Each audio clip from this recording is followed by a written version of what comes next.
Video खत्म होते होते यूक्रेन रूस के 60 और ठिकानों पर ड्रोन से हमला कर चुका होगा। अगर आपको यूक्रेन की ड्रोन युद्ध कला में महारत को लेकर कोई भी संदेह था, तो सिर्फ यही आंकड़ा आपके सारे संदेह दूर करने के लिए काफी है। यूक्रेन ने इतनी जबरदस्त हमलों की बारिश कर दी है कि उसने सचमुच आसमान को ढक दिया है।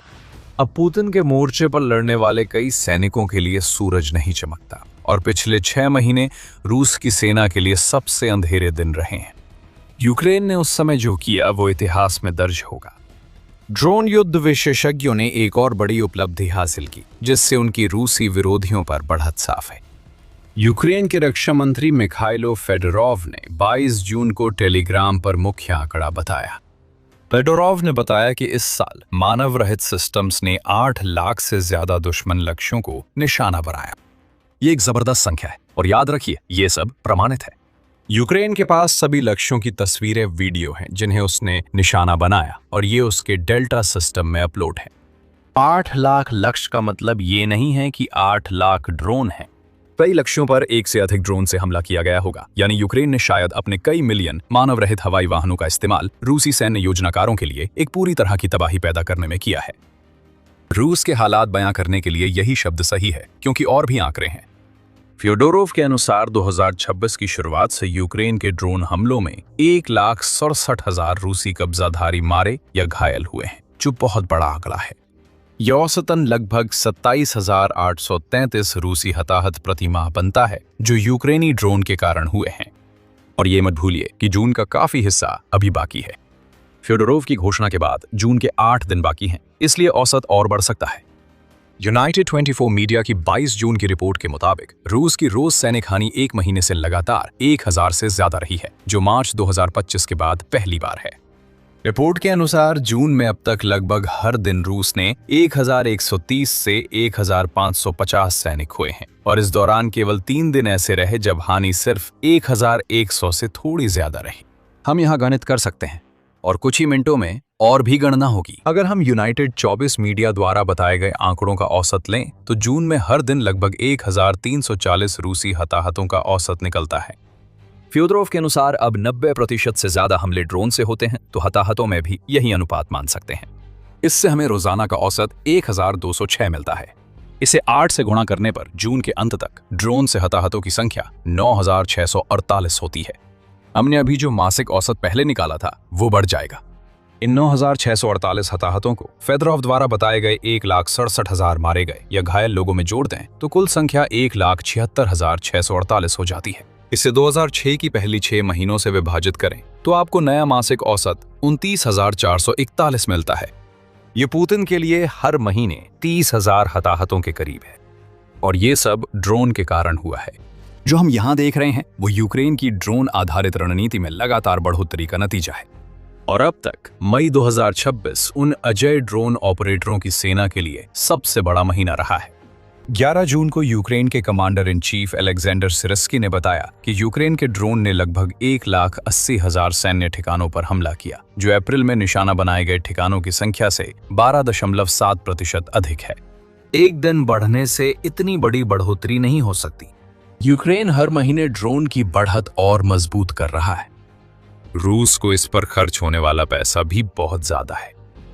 आइए जून के एक दिन को ही उदाहरण के तौर पर लें ताकि इसे दिखाया जा सके। 9 जून को यूनाइटेड 24 मीडिया ने बताया कि पिछले 24 घंटों में यूक्रेनी हमलों से रूस को $331 मिलियन का उपकरण नुकसान हुआ। इन नुकसानों में 75 तोपखाने प्रणालियां, 2 वायु रक्षा प्रणालियां, 4 टैंक, 5 बख्तरबंद वाहन और 4 मल्टीपल लॉन्च रॉकेट सिस्टम शामिल थे।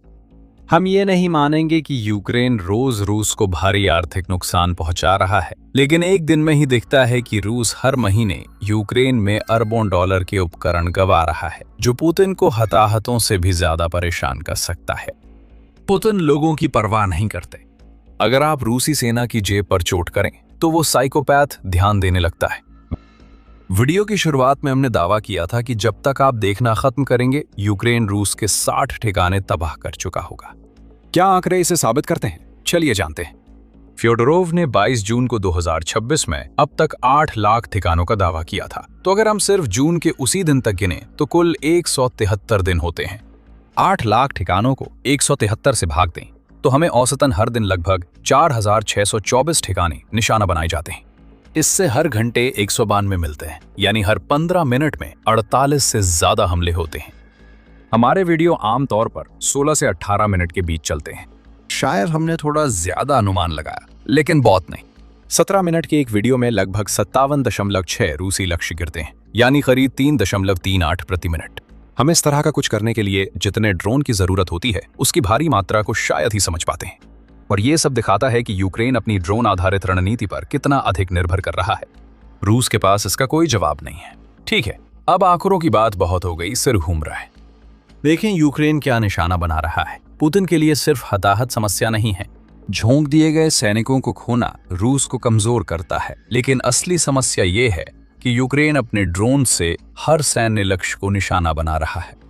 फ्योडोरोव बुनियादी चीजें बताते हैं। सैनिकों के अलावा यूक्रेन के ड्रोन तोपखाने, multiple launch rocket system, air defence वाहन, कमांड पोस्ट, गोला बारूद डिपो, इलेक्ट्रॉनिक वॉरफेयर स्टेशन और रूसी ग्राउंड रोबोटिक प्लेटफॉर्म्स को भी निशाना बना रहे हैं, यानी सब कुछ।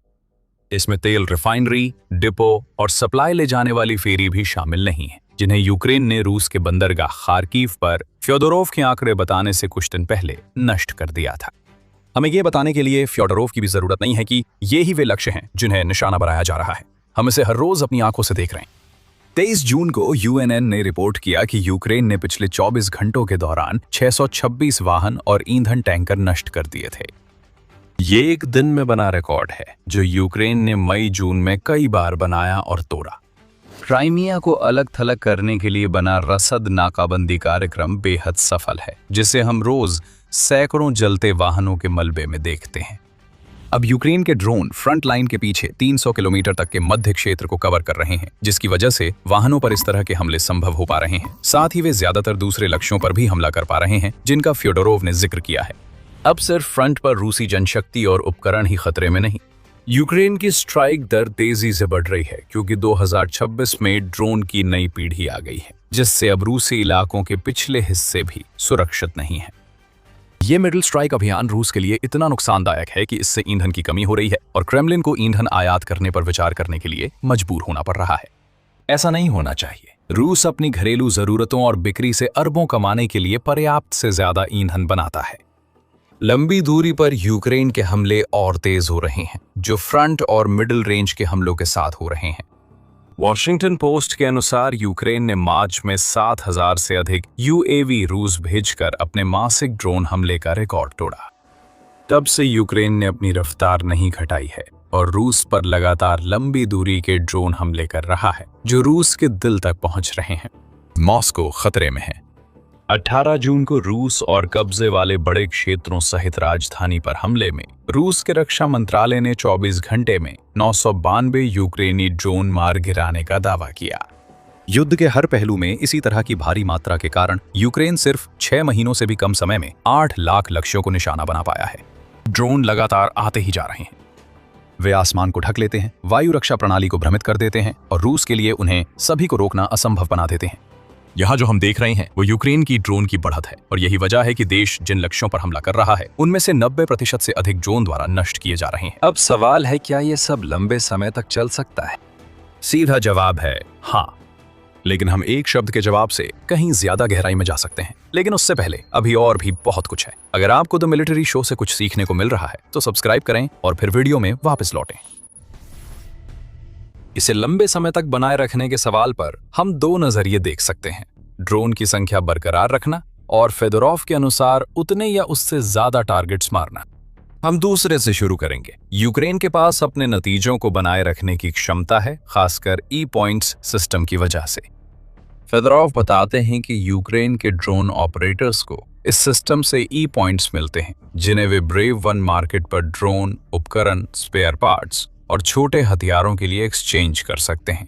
इस सिस्टम में प्रोत्साहन और लीडर बोर्ड्स हैं, जिससे यूक्रेन द्वारा रूस पर ड्रोन हमले की प्रक्रिया कुछ हद तक गेम जैसी लगती है। ये यूक्रेन को दिखाता है कि उसकी कौन सी यूनिट्स ड्रोन का सबसे अच्छा उपयोग कर रही हैं और किस प्रकार के ड्रोन में निवेश करना चाहिए।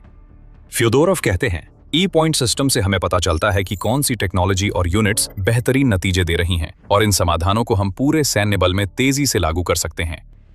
रक्षा नेताओं के मुताबिक अब करीब 95% यूक्रेनी ड्रोन यूनिट्स इस कार्यक्रम में हैं और रूसी लक्ष्यों पर सबसे ज्यादा वार करने की प्रतिस्पर्धा कर रही हैं।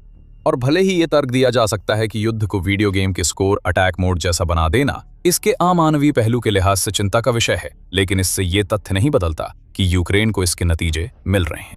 अब पहले से कहीं ज्यादा लक्ष्यों पर वार किया जा रहा है। यूक्रेन ये गहराई से समझ रहा है कि कौन से ड्रोन काम करते हैं और कौन से नहीं, और ये इस प्लेटफॉर्म का इस्तेमाल करके यूनिट्स को उन ड्रोन का इस्तेमाल करने के लिए भी प्रेरित कर पा रहा है जो उनके काम के लिए सबसे ज्यादा प्रभावी हैं। ये एक स्पष्ट उद्देश्य के साथ प्रोत्साहन है और इसके नतीजे सभी के सामने हैं। अब यूक्रेन के पास सिस्टम है तो वो इससे नहीं हटेगा और वही करेगा जो अब तक करता रहा है, जैसे लॉजिस्टिक्स लॉकडाउन प्रोग्राम। यूक्रेन के रक्षा मंत्रालय का कहना है कि इस प्रोग्राम के लिए आवंटित फंडिंग ई-पॉइंट सिस्टम के जरिए वितरित की जाएगी, जिसमें लाभार्थी वे टीमें होंगी जो रूसी लॉजिस्टिक्स को नुकसान पहुंचाने वाले हमलों में विशेषज्ञ हैं। यह मूल रूप से यूक्रेन ये कह रहा है कि आप इसमें अच्छे हैं तो इसे और करने के लिए आपको और पैसा दिया जा रहा है, जो कि एक बहुत प्रभावी तरीका है यह सुनिश्चित करने के लिए कि सैनिक अपनी ताकत का पूरा इस्तेमाल करें और युद्ध के मैदान पर अधिकतम दक्षता हासिल करें। यूक्रेन द्वारा पैदा की गई रूसी समस्या इस दक्षता को बढ़ा देती है और यूक्रेन को हमलों की मात्रा बनाए रखने में मदद करती है। रूस की वायु रक्षा प्रणाली इस समय बहुत बुरी हालत में है। फ्योदोरोव ने अपनी रिपोर्ट में यूक्रेन के ड्रोन द्वारा वायु रक्षा प्रणालियों को निशाना बनाए जाने का जिक्र किया, लेकिन उन्होंने विस्तार से नहीं बताया। हम बताएंगे कि 2025-2026 में यूक्रेन ने रूस और कब्जे वाले क्षेत्रों में कीमती वायु रक्षा प्रणालियां नष्ट की। यूक्रेन जानता है कि रूस को प्रतिबंधों और आपूर्ति समस्याओं के कारण नई प्रणालियां और रडार बनाना मुश्किल है, जिससे हर वायु रक्षा प्रणाली के नष्ट होने पर कमजोर स्थान बनते हैं। जून 2025 से लेकर मार्च 2026 की शुरुआत तक यूक्रेन ने वायु रक्षा प्रणालियों पर 492 हमले किए, जैसा कि कीव इंडिपेंडेंट रिपोर्ट करता है। मार्च में UKRI इन्फॉर्म के अनुसार रूस की वायु रक्षा को बड़ा नुकसान हुआ क्योंकि यूक्रेन ने 29 सतह से हवा में मार करने वाली मिसाइल प्रणालियां और 15 रडार नष्ट किए। थोड़ा थोड़ा करके यूक्रेन ने रूसी वायु रक्षा प्रणालियों को कमजोर किया है और इसका नतीजा ये हुआ है कि मध्यम और लंबी दूरी के ड्रोन हमलों की सफलता दर बढ़ गई है। डिफेंस ब्लॉक की रिपोर्ट है कि कुछ $1000 में बनने वाले ड्रोन अब रूसी वायु रक्षा प्रणालियों को चकमा दे रहे हैं या फिर उन्हें सामना ही नहीं कर रहे हैं, जिससे यूक्रेन के डीप स्ट्राइक अभियानों में 20 से 30% की पैठ दर हासिल हो रही है। ये संख्या पहले से ज्यादा है, जो रूस की कमजोर हवाई सुरक्षा दिखाती है। जैसे ई-पॉइंट सिस्टम, ये रणनीति भी खुद को मजबूत करती है। जितना अधिक यूक्रेन हवाई रक्षा प्रणालियों पर हमलों को प्रोत्साहित करता है, उतने ही अधिक मौके दूसरे लक्ष्यों को निशाना बनाने के लिए बनते हैं। यहाँ तक कि अगर रूस हवाई रक्षा प्रणालियों को इधर उधर करता है ताकि कमजोर हुए इलाकों को कवर किया जा सके, तो इसका मतलब है कि दूसरे क्षेत्रों को कमजोर करना। और जैसे जैसे यूक्रेन अपने हमलों की दर बढ़ाता है, समस्या और बढ़ती जाती है, जिससे एक विनाशकारी चक्र बन जाता है जिससे रूस बाहर नहीं निकल सकता।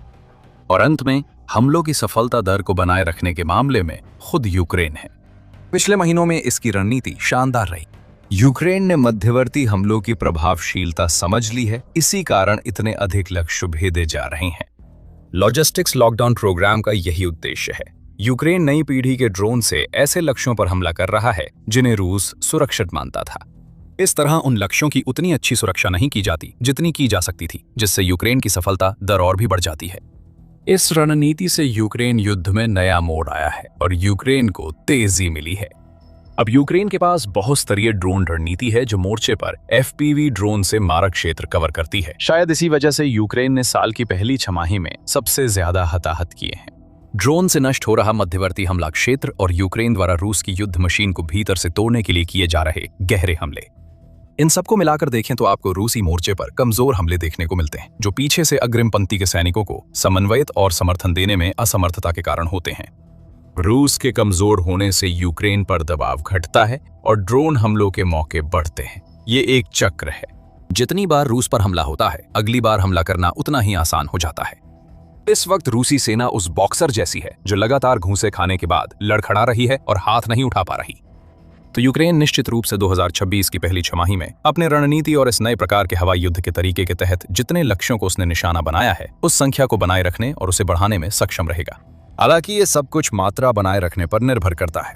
क्या यूक्रेन ऐसा कर सकता है? 2026 में अब तक जो देखा है उससे जवाब है जोरदार हाँ, बल्कि उससे भी ज्यादा। 16 जून की एक रिपोर्ट में लीगा ने बताया कि राष्ट्रपति वोलोदिमीर जेलेंस्की ने G7 शिखर सम्मेलन में कहा, यूक्रेन 2026 के अंत तक 1 करोड़ ड्रोन बनाएगा। ये 2025 में यूक्रेन द्वारा बनाए गए पहले से ही प्रभावशाली 40 लाख ड्रोन की तुलना में एक जबरदस्त सुधार है, जो खुद उसी साल अमेरिका द्वारा बनाए गए ड्रोन की संख्या से 40 गुना ज्यादा थे, लीगा की रिपोर्ट के अनुसार। ज़ेलेंस्की ने कहा कि अब यूक्रेन में ड्रोन और रोबोटिक्स के 500 कंपनियां काम कर रही हैं। रूस की बड़ी चिंता यह है कि यूक्रेन के राष्ट्रपति के अनुसार उनका देश जरूरत पड़ने पर अपनी सालाना ड्रोन उत्पादन क्षमता दोगुनी करके 2 करोड़ तक ले जा सकता है और उसके पास इसके लिए फंड भी हैं। ऐसे आंकड़े देखने पर मात्रा समस्या नहीं लगती। इसी से समझ आता है कि यूक्रेन ने 2026 की पहली छमाही में 8 लाख टारगेट कैसे मारे। साथ ही ये मत भूलिए कि यूक्रेन अपनी ड्रोन डिप्लोमेसी में भी लगातार ज्यादा समझदार होता जा रहा है। यूक्रेन जानता है कि ड्रोन तकनीक की समझ और विकास के मामले में वो पूरी दुनिया में सबसे आगे है। पश्चिमी दुनिया यूक्रेन के पास मौजूद चीजें चाहती है, इसलिए वो ड्रोन डील इनिशिएटिव जैसी पहल कर पा रहा है। ये कार्यक्रम, जिसे यूक्रेन और उसके वैश्विक साझेदारों के बीच एकीकरण में मदद करने के लिए डिजाइन किया गया है, साथ ही यूक्रेन की दीर्घकालिक रक्षा वित्त पोषण के लिए फंडिंग सुनिश्चित करने के लिए भी। अब इसके 27 सदस्य हैं, जिनमें 15 नाटो सदस्य भी शामिल हैं। यूक्रेन पहले से ही काफी कुछ बना रहा है और वो ये सुनिश्चित करने के लिए मौजूदा ढांचे को आगे बढ़ा रहा है कि वो और भी ज्यादा बना सके। रूस भी बराबरी की कोशिश में है। मॉस्को टाइम्स के मुताबिक वो 2026 तक 7.3 मिलियन FPV ड्रोन और हजारों लंबी दूरी के ड्रोन बनाएगा। ड्रोन के मामले में रूस अभी यूक्रेन जितना आगे नहीं है, चाहे मात्रा हो या गुणवत्ता। यूक्रेन न्यूज के अनुसार सिरस्की का दावा है कि फ्रंट के कई इलाकों में यूक्रेन के पास FPV ड्रोन में 1.5 से 1 की बढ़त है। हम देख रहे हैं कि यूक्रेन अब मिड और लॉन्ग रेंज के मामलों में भी रूस को बराबरी से टक्कर दे रहा है। रूस अब भी यूक्रेन से पीछे है और यूक्रेन कोशिश कर रहा है कि पुतिन की सेना पीछे ही रहे। तो 2026 की पहली छमाही में 8 लाख टारगेट्स हिट करने का असली मतलब क्या है? ये चरम बिंदु नहीं है। यूक्रेन ने पूरी ताकत नहीं दिखाई, ये बस एक चेतावनी है। यूक्रेन रूस को बता रहा है कि उसने कितने टारगेट हिट किए हैं, ताकि पुतिन जान ले कि रूस की स्थिति और बिगड़ने वाली है। यूक्रेन के पास रणनीति, उत्पादन क्षमता और साझेदार हैं, और वो इन सब के आधार पर 8 लाख को सिर्फ एक पड़ाव बना सकता है, न कि ड्रोन रणनीति का चरम बिंदु। और भी बहुत कुछ आने वाला है। यूक्रेन के जीनियस लगातार प्रयोग कर रहे हैं और उन्होंने एक घरेलू हथियार बनाया है जो घातक होने के साथ संभावित गेम चेंजर भी है। ये अजीब सा नया बम पिछले 1 साल से भी ज्यादा समय से विकसित किया जा रहा है। अब आखिरकार यह आ गया है। रूस ने इसकी पूरी ताकत झेली है। वोरिवन्यू वाच ने पहली स्ट्राइक की है। मैं आखिरी बार इसका नाम ले रहा हूं। यूक्रेन ने रूस पर लेवलर छोड़ा, जिसने अपने नाम के मुताबिक काम किया। इसने रूसी मोर्चों को समतल कर दिया। 24 जून को यूनाइटेड 24 मीडिया ने हमले की जानकारी दी। रिपोर्ट में बताया गया कि यूक्रेन की नई विकसित बम, जिसे लेवलर और इक्वलाइजर कहा जाता है, का इस्तेमाल हुआ है, क्योंकि ये युद्ध में बराबरी लाने वाला हथियार है। 2 बमों को MiG-29 फाइटर जेट से दागा गया ताकि रूसी अग्रिम मोर्चे की स्थिति पर हमला किया जा सके। दोनों बमों को विशेष विंग करेक्शन किट से लैस किया गया था, जो बमों को संतुलित करती हैं, जिससे इस नाम को एक दूसरा अर्थ भी मिलता है, और ये दोनों रूसी रक्षा खाइयों पर गिरकर पीछे विशाल गड्ढे छोड़ जाती हैं। और हमारे पास सिर्फ लिखित रिपोर्ट ही नहीं है जो ये दावे कर रही है, हमले का वीडियो फुटेज भी मौजूद है। मिलोटिनोविच ने साझा किया। हालांकि ये वीडियो पहले Sony oceanic sunflower Telegram channel पर आया था। वीडियो सिर्फ 18 सेकंड का है, पर इतना समय काफी था। वीडियो की शुरुआत खाइयों को निशाना बनाते हुए एक स्थिर शॉट से होती है, जो शायद यूक्रेनी ड्रोन ने शूट किया है। कुछ सेकंड शांति रहती है। खाइयों में रूसी सैनिक अपने काम में लगे रहते हैं, शायद अग्रिम मोर्चे पर एक और हमले की तैयारी कर रहे हैं। डर पहले ही माहौल में रहा होगा। खाइयों के ऊपर चढ़ना यूक्रेन के ड्रोन से भरे खतरनाक इलाकों में आंख बंद कर दौड़ने जैसा है, जहां मारे जाने की संभावना ज्यादा है। लेकिन इस बार बेखबर सैनिकों के लिए और भी बुरा आने वाला था। पहला लेवलर रास्ते में था और 3 सेकंड पर गिरता है। महज 2 सेकंड बाद एक और लेवलर आता है और दोनों धमाके कर धुआं फैला देते हैं। रूसी खाइयां ढक दी गई हैं। आगे क्या होता है अब नहीं देखते। वीडियो का अंत धुएं की एक स्थिर तस्वीर पर होता है, लेकिन इसके बाद क्या हुआ उससे ज्यादा मायने रखता है कि ये वीडियो हमें असल में क्या दिखाता है।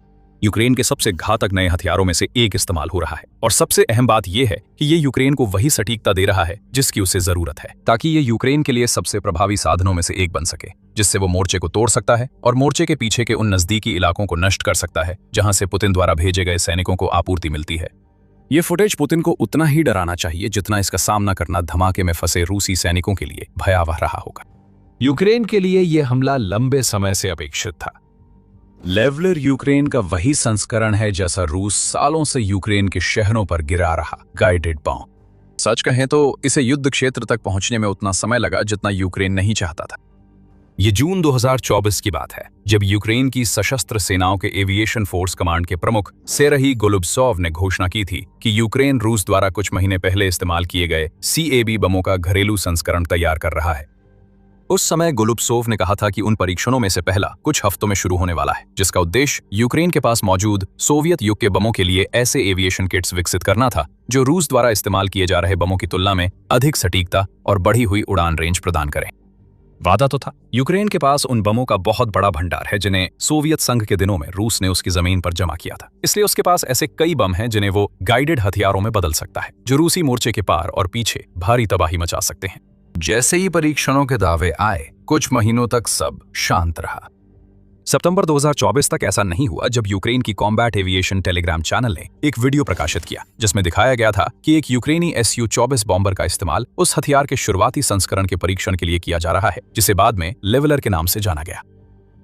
उस फुटेज ने शुरुआती उम्मीदें दिखाई थी। गाइडेड बॉम्ब को सफलतापूर्वक अनडॉक किया गया और उस फुटेज ने यह दिखाया कि बॉम्ब किट को किस तरह से डिजाइन किया जा रहा था।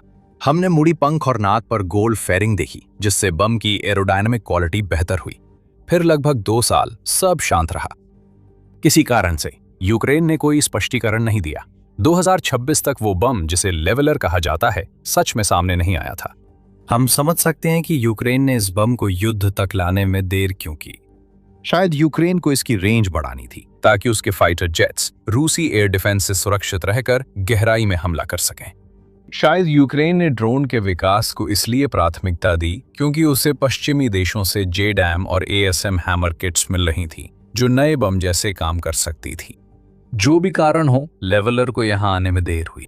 अब ये यहाँ है और यूक्रेन इसके पहले सफल इस्तेमाल को देखकर खुश होगा। अब यूक्रेन के पास वो आदर्श हथियार है जो रूस द्वारा इस्तेमाल किए जा रहे UMP के किट्स का मुकाबला कर सकता है, जिनसे रूस अपनी साधारण बमों को अर्धनिर्देशित हथियारों में बदल रहा है जो भारी तबाही मचा सकते हैं। वे रूसी किट्स रूस के फैब 250 और फैब 500 सामान्य उद्देश्य वाले हवाई गिराए जाने वाले बमों से जोड़ी जा सकती हैं और ये रूस को मोर्चे के पीछे कई दर्जन किलोमीटर दूर स्थित लक्ष्यों पर हमला करने की अनुमति देती हैं। लेवलर को ऐसी किट्स की नकल माना जा सकता है, लेकिन ये उससे कहीं बढ़कर है। लेवलर UMP के किट से प्रेरित है, लेकिन ये रूस की हर चीज से आगे निकलता है और ऐसे नवाचार करता है जो पुतिन के चमचे सोच भी नहीं सकते। लेवलर के पेरिस यूरोसैटरी 2026 प्रदर्शनी में पेश होने पर यूक्रेन की विकसित चीजों की जानकारी सामने आई। प्रावदा के मुताबिक बम किट्स साधारण बम को 500 से 10,000 मीटर से अधिक ऊंचाई से दाग सकती हैं। इसकी रेंज रूस की अधिकांश किट्स से ज्यादा है क्योंकि लेवलर 10 को 130 किलोमीटर दूर लक्ष्यों को उसी हवाई प्लेटफॉर्म से मार सकता है जिससे इसे लॉन्च किया जाता है। हम ये भी नोट करते हैं कि ये किट 250 किलोग्राम वजन वाले बमों पर लगाई जा सकती है। हालांकि ये अभी स्पष्ट नहीं है कि यूक्रेन इस तकनीक को और विकसित करने का इरादा रखता है या नहीं, ताकि इसे बड़े या छोटे बमों के लिए भी इस्तेमाल किया जा सके। बिजनेस इनसाइडर की रिपोर्ट में बताया गया कि ये बम यूक्रेन के सोवियत युग के प्लेटफॉर्म से लॉन्च किया जा सकता है, जैसा शुरुआती परीक्षणों में देखा गया। और ये तथ्य कि यूक्रेन ने अपनी पहली स्ट्राइक के लिए MiG-29 का इस्तेमाल किया, ये यूक्रेन के F-16 और मिराज फाइटर जेट्स के साथ भी संगत है।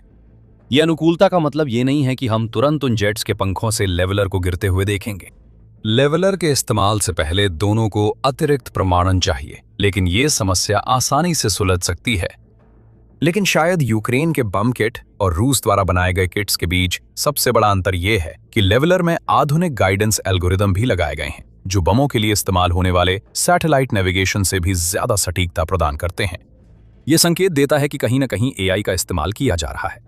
अगर पहला बम हमला कोई संकेत है तो एल्गोरिदम वही कर रहा है जिसके लिए उसे बनाया गया है। रूस का काफी अच्छा तरीका उसके ग्लाइड बमों के लिए काम कर गया है। जब तक ये हथियार किसी चीज पर लग रहे हैं, भले ही वे सैकड़ों मीटर लक्ष्य से दूर हों, पुतिन के लिए इतना ही काफी है। यूक्रेन इतनी सटीकता चाहता है कि वो दूर की सक्रिय खाई को भी निशाना बना सके। द लेवलर वही सटीकता देता है। और जैसा कि मिलिटार्नी ने बताया, बम किट का वो संस्करण जिसे हमने अभी रूसी खाइयों पर इस्तेमाल होते देखा, संभवतः एक परीक्षण बैच से है जिसे मई में यूक्रेनी वायुसेना को दिया गया था। आगे के बैचों में सभी खामियां दूर होंगी और ये किट्स फुटेज वाली किट्स से ज्यादा सटीक होंगी। और आखिरकार यही वो बड़ा कारण है कि यूक्रेन वास्तव में लेवलर को जितनी जल्दी हो सके बड़े पैमाने पर उत्पादन में लाना चाहता है। कीमत। आपको याद होगा कि हमने ये उल्लेख किया था कि यूक्रेन को लेवलर को परीक्षण से व्यावहारिक उपयोग में लाने में इतना समय लगने का एक संभावित कारण ये था कि उसके पास पश्चिमी बम किट्स का भंडार था, जैसे कि अमेरिका निर्मित JDAM, जिन्हें वो इसके बजाय इस्तेमाल कर सकता था। JDAM निश्चित रूप से प्रभावी है। असल में ये इस तरह की गाइडेड बॉम्ब किट्स के दुनिया के सबसे बेहतरीन उदाहरणों में से एक है।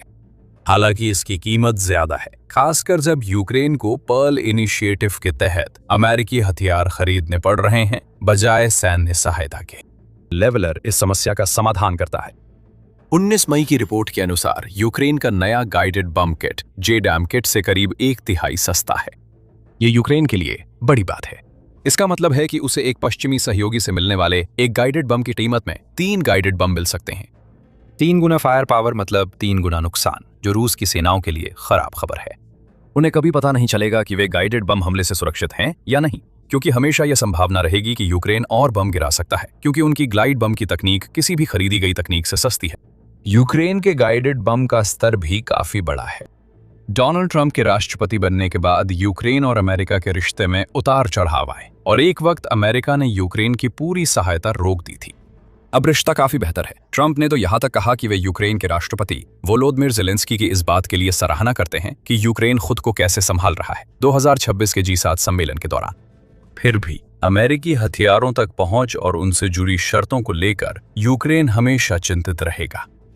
यूक्रेन लेवलर का कैसे इस्तेमाल करे, इस पर कोई शर्त नहीं है। वो जितने चाहें उतने लेवलर बना सकता है। इस हथियार और लेवलर के पहले दर्ज किए गए युद्ध के इस्तेमाल से साफ है कि यूक्रेन ने रूस के खिलाफ अपने अभियान का स्तर बढ़ा दिया है। हम जानते हैं कि यह भयानक है, लेकिन यह सच है। यह गाइडेड बम किट यूक्रेन के लिए गेम चेंजर हो सकती है। इसके 2 कारण हैं, लेकिन उससे पहले ये याद दिला दूं कि आप द मिलिट्री शो देख रहे हैं। अगर आपको चैनल से जानकारी मिल रही है तो सब्सक्राइब करें ताकि आप देख सकें कि आगे क्या आने वाला है। तो सबसे पहले लेवलर यूक्रेन के लिए गाइडेड बमों के मुकाबले को बराबर करता है। ग्लाइड बॉम्ब में रूस की बराबरी करना यूक्रेन के लिए बड़ी उपलब्धि है, इसलिए लेवलर को इक्वलाइजर कहा जाता है।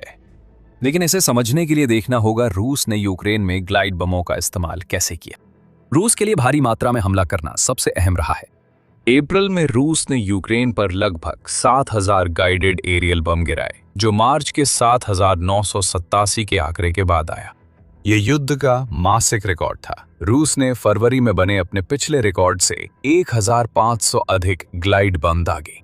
और रशिया मैटर्स के अनुसार ऐसा लगता है कि रूस 2026 के अंत तक यूक्रेन पर लगभग 75,000 गाइडेड बम दाग चुका होगा, जो 2025 में दागे गए 60,000 बमों की तुलना में 25% की वृद्धि है। रूस जानता है कि ऐसे बम कितने खतरनाक हैं और ग्लाइड बम की ये बढ़त पुतिन के यूक्रेन को अधीन करने के अभियान में गिने चुने अच्छे पहलुओं में से रही है।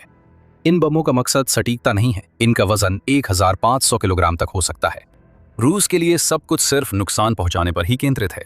ग्लाइड बमों से आसमान को ढकना रूस को पूरे यूक्रेन में निशाना साधने की अनुमति देता है, जिसमें वे शहर भी शामिल हैं जिन्हें यूक्रेन ने मजबूत किया है। रूस जिन शहरों में अभी नहीं पहुंचा, वहां भी हजारों नागरिक रहते हैं। हमारे पास ग्लाइड बमों से मरे यूक्रेनी नागरिकों का सही आंकड़ा नहीं है। संयुक्त राष्ट्र ने 31 मई तक 16,126 यूक्रेनी नागरिकों की मौत की पुष्टि की है और इन मौतों में से कई रूस के ग्लाइड बमों के कारण हुई होंगी। यूक्रेन ने इन बमों का मुकाबला करने के तरीके खोजे हैं और उसे ये बार बार करना पड़ा है क्योंकि रूस इन बमों में बदलाव करता रहता है। उदाहरण के लिए 3 अप्रैल को फोर्ब्स ने रिपोर्ट किया था कि यूक्रेन ने एक नए प्रकार का जैमर तैयार किया है, जिससे रूस के कई ग्लाइड बम बेकार हो जाते हैं। इस जैमिंग सिस्टम के डेवलपर्स की प्रवक्ता अलीमा क्वांट ने फोर्ब्स को बताया कि इन कैब्स की प्रभावशीलता खत्म हो गई। उन्होंने बताया कि करीब 700 किलोमीटर मोर्चे पर दुश्मन ने पहले के किसी 1 महीने में 869 कैब्स गिराए। इन हमलों में 8 सैनिकों को हल्की चोटें आईं। रूस के गाइडेड बमों से निपटना एक बात है, यूक्रेन में बने बम किट्स का इस्तेमाल करके रूस को वही तबाही लौटाना बिल्कुल अलग बात है। यूक्रेन लेवलर के बड़े पैमाने पर उत्पादन के साथ वो रूस पर पलटवार के लिए हजारों गाइडेड बम बनाएगा। बस इसमें एक फर्क होगा, रूस अपने ग्लाइड बमों से शहरों को निशाना बनाता है, यूक्रेन ऐसा नहीं करेगा। सटीकता लेवलर की सबसे बड़ी खासियत रही है। अब जब ये बम सटीक है, यूक्रेन शायद इसका इस्तेमाल रूस को मोर्चे पर कमजोर करने वाले मिडिल स्ट्राइक अभियान को मजबूत करने में करेगा। यही अभियान दूसरा कारण है कि लेवलर का आना संभावित गेम चेंजर क्यों है। ये भी सबसे अहम कारण है। रूस के साथ समानता प्रतीकात्मक रूप से अच्छी है, लेकिन बेहद प्रभावी अभियान में योगदान देने वाला बम होना जरूरी है। अब तक यूक्रेन का 2026 मिडिल स्ट्राइक अभियान नई पीढ़ी के ड्रोन पर केंद्रित रहा है, जो मोर्चे के पीछे सैकड़ों किलोमीटर दूर तक निशाना साध सकते हैं और काफी प्रभावी रहे हैं। यूक्रेन के ड्रोन क्रीमिया तक जाने वाले लॉजिस्टिक रास्तों को निशाना बना रहे हैं, ताकि प्रायद्वीप को अलग थलग कर पुतिन के लिए इसे रणनीतिक रूप से अव्यवहार्य बनाया जा सके। लेकिन इसके अलावा कीव इंडिपेंडेंट की रिपोर्ट के अनुसार यूक्रेन पिछले 1 साल से भी ज्यादा समय से ड्रोन और पश्चिमी हथियारों की मदद से रूस के नजदीकी इलाकों में भी हमले कर रहा है। इन लक्ष्यों में रसद और ईंधन वाले ट्रक, एयर डिफेंस सिस्टम, गोला बारूद के डिपो, ड्रोन लॉन्च साइट्स और कमांड एंड कंट्रोल सेंटर शामिल हैं, जिन पर रूस मोर्चे पर सेना संगठित करने के लिए निर्भर करता है। अब और 1 साल पहले के बीच सबसे बड़ा फर्क ये है कि यूक्रेन का मिडिल स्ट्राइक अभियान अब उस स्तर तक पहुंच गया है जिसकी रूस ने कभी उम्मीद नहीं की थी। Radio free Europe, radio liberty द्वारा साझा की गई तस्वीरें सिर्फ थोड़े से नुकसान को दिखाती हैं, जिसमें हम वाहनों के टूटे फूटे और जले हुए ढांचे और प्रमुख तेल डिपो में लगी आग देख सकते हैं। यूक्रेन ने यह समझ लिया है कि पीछे से रूसी लॉजिस्टिक्स को नुकसान पहुंचाना रूस के मोर्चे पर हमले शुरू करने के प्रयासों को बुरी तरह प्रभावित करता है। नई पीढ़ी के ड्रोन के बारे में बहुत कुछ कहा गया है, जिसने इस मिडिल स्ट्राइक अभियान को संभव बनाया है। हॉर्नेट सबसे ज्यादा सुर्खियां बटोरने वाला रहा है। एक अमेरिकी कंपनी द्वारा विकसित AI सक्षम हॉर्नेट अपने आप लक्ष्यों की पहचान कर सकता है और इतना सस्ता है कि यूक्रेन हर दिन इसके दर्जनों इस्तेमाल कर सकता है। नया बेहीमोथ ड्रोन 300 किलोमीटर दूर तक 75 किलो टैंडम वॉरहेड से निशाना साध सकता है, जिसमें पेनिट्रेटर और थर्मोबैरिक चार्ज शामिल हैं, जिससे ये मजबूत ठिकानों पर हमले के लिए उपयुक्त है। रहस्यमय मॉरिगन ड्रोन भी एक उदाहरण है।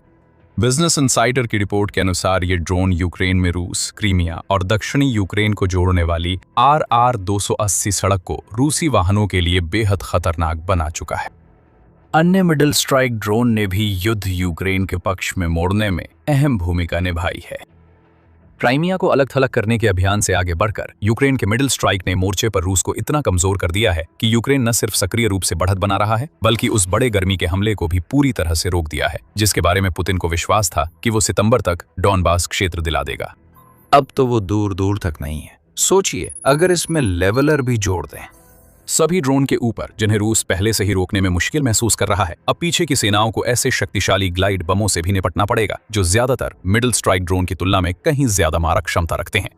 हजारों लेवलर बनाए जा सकते हैं, जिससे यूक्रेन बार बार रूसी ठिकानों पर हमला कर सकता है।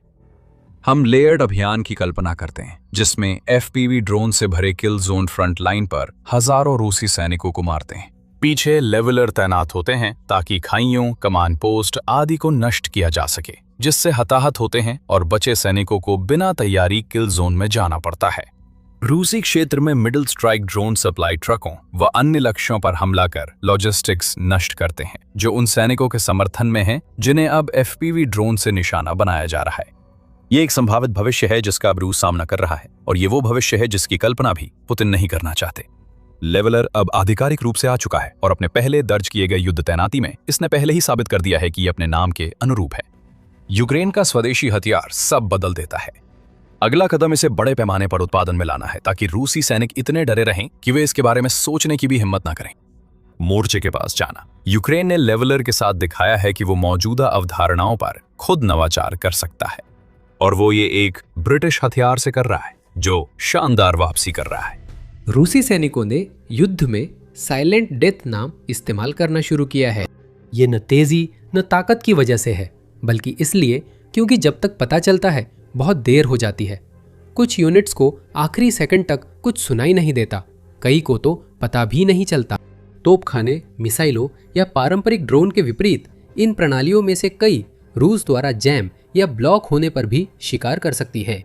क्रेमलिन के लिए ये गंभीर समस्या बनती जा रही है, क्योंकि मोर्चे पर ये स्मार्ट हथियार न सिर्फ रोकना मुश्किल है, बल्कि युद्ध की शैली भी बदल रहे हैं।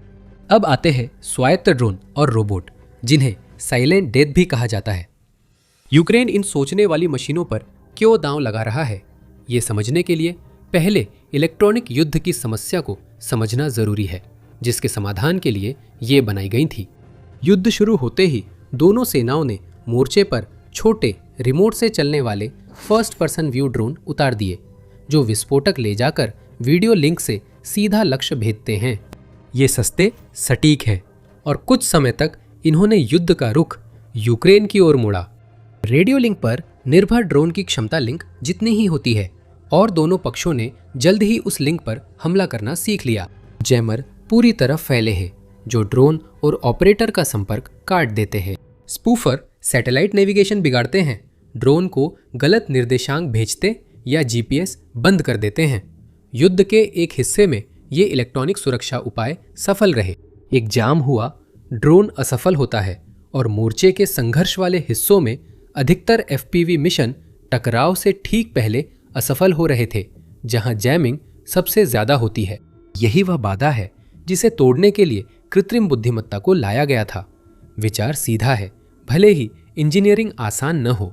अगर ड्रोन मानव पायलट या लाइव रेडियो लिंक पर निर्भर नहीं रह सकता, तो उसमें इतनी ऑनबोर्ड बुद्धिमत्ता हो कि वह खुद काम कर सके।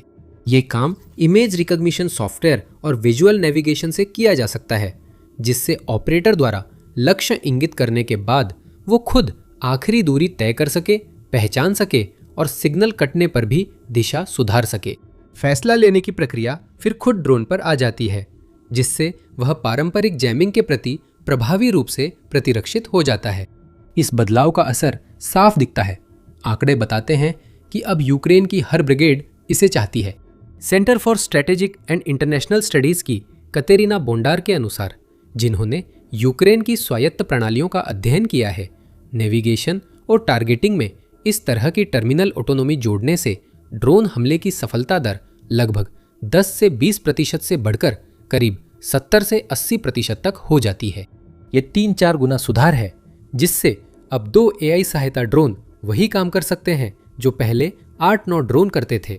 किसी कम संख्या वाली सेना के लिए यही बढ़ोतरी सबसे अहम बात है। हर ड्रोन जो निशाना भेजता है वह एक ऐसा ड्रोन है जिसे आपको दोबारा बनाना नहीं पड़ा, एक ऐसा पायलट है जिसे आपको खतरे में नहीं डालना पड़ा और एक ऐसा लक्ष्य है जिसके लिए आपको पैदल सेना भेजने की जरूरत नहीं पड़ी। यहाँ एक दूसरा बढ़ोतरी कारक छुपा हुआ है। AI उड़ान का सबसे कठिन हिस्सा संभालता है, जिससे पायलट की जरूरतें कम हो जाती हैं, जो जनशक्ति संकट वाले देश के लिए अहम है। अब हर ड्रोन के लिए माहिर ऑपरेटर जरूरी नहीं। स्वायत्तता बढ़ने पर ऑपरेटर और मशीनों का अनुपात बदलता है। पहले एक पायलट एक ड्रोन उड़ाता था, अब एक ऑपरेटर कई ड्रोन एक साथ लॉन्च कर सकता है। विश्लेषक इस प्रवृत्ति को उस मोड के रूप में देखते हैं जब एक ऑपरेटर एक साथ 20, 50 या 100 ड्रोन समन्वित रूप से भेज सकता है। यही वह क्षण है जब युद्ध की अर्थव्यवस्था बदलती है, क्योंकि अब हमलों की संख्या प्रशिक्षित पायलटों की संख्या से सीमित नहीं रहती। यहाँ सटीकता जरूरी है, क्योंकि इसी हिस्से को अक्सर बढ़ा चढ़ाकर दिखाया जाता है। यूक्रेन ने अभी पूरी तरह स्वायत्त घातक रोबोट सेनाएं नहीं बनाई हैं। हथियारों में कृत्रिम बुद्धिमत्ता का इस्तेमाल शायद अभी अपनी प्रारंभिक अवस्था में ही है। 2026 के मध्य में ये सबसे ज्यादा लक्ष्य की पहचान में उपयोगी है, जिससे एक ड्रोन पेड़ों की कतार में छिपे छलावरण वाले टैंक को पहचान सकता है और जामिंग की दीवार के बीच लक्ष्य तक पहुंचने के अंतिम चरण में मार्गदर्शन कर सकता है। 2024 में यूक्रेन ने करीब 20 लाख ड्रोन बनाए, जिनमें सिर्फ 10,000 में AI सुधार थे और उनमें भी लक्ष्य चुनने और मिशन शुरू करने की जिम्मेदारी इंसान की थी। 2026 में उत्पादन के पैमाने पर काफ़ी बढ़ोतरी हुई थी और 2026 के अंत तक 7 मिलियन वार्षिक ड्रोन बनाने की योजना थी। लेकिन AI से लेस ड्रोन की कोई सटीक गिनती नहीं है, जिससे यह संकेत मिलता है कि वास्तव में मोर्चे पर इनकी संख्या बहुत कम है। हम इन ड्रोन की असली अहमियत नहीं नजरअंदाज कर सकते। आसमान में जंग को कृत्रिम बुद्धिमत्ता बदल रही थी, वही जमीन पर भी एक क्रांति आगे बढ़ रही थी।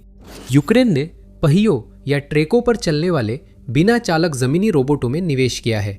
ये रोबोट गोला बारूद, भारी हथियार ले जाते हैं, घायलों को निकालते हैं और अब खुद हमले भी करते हैं।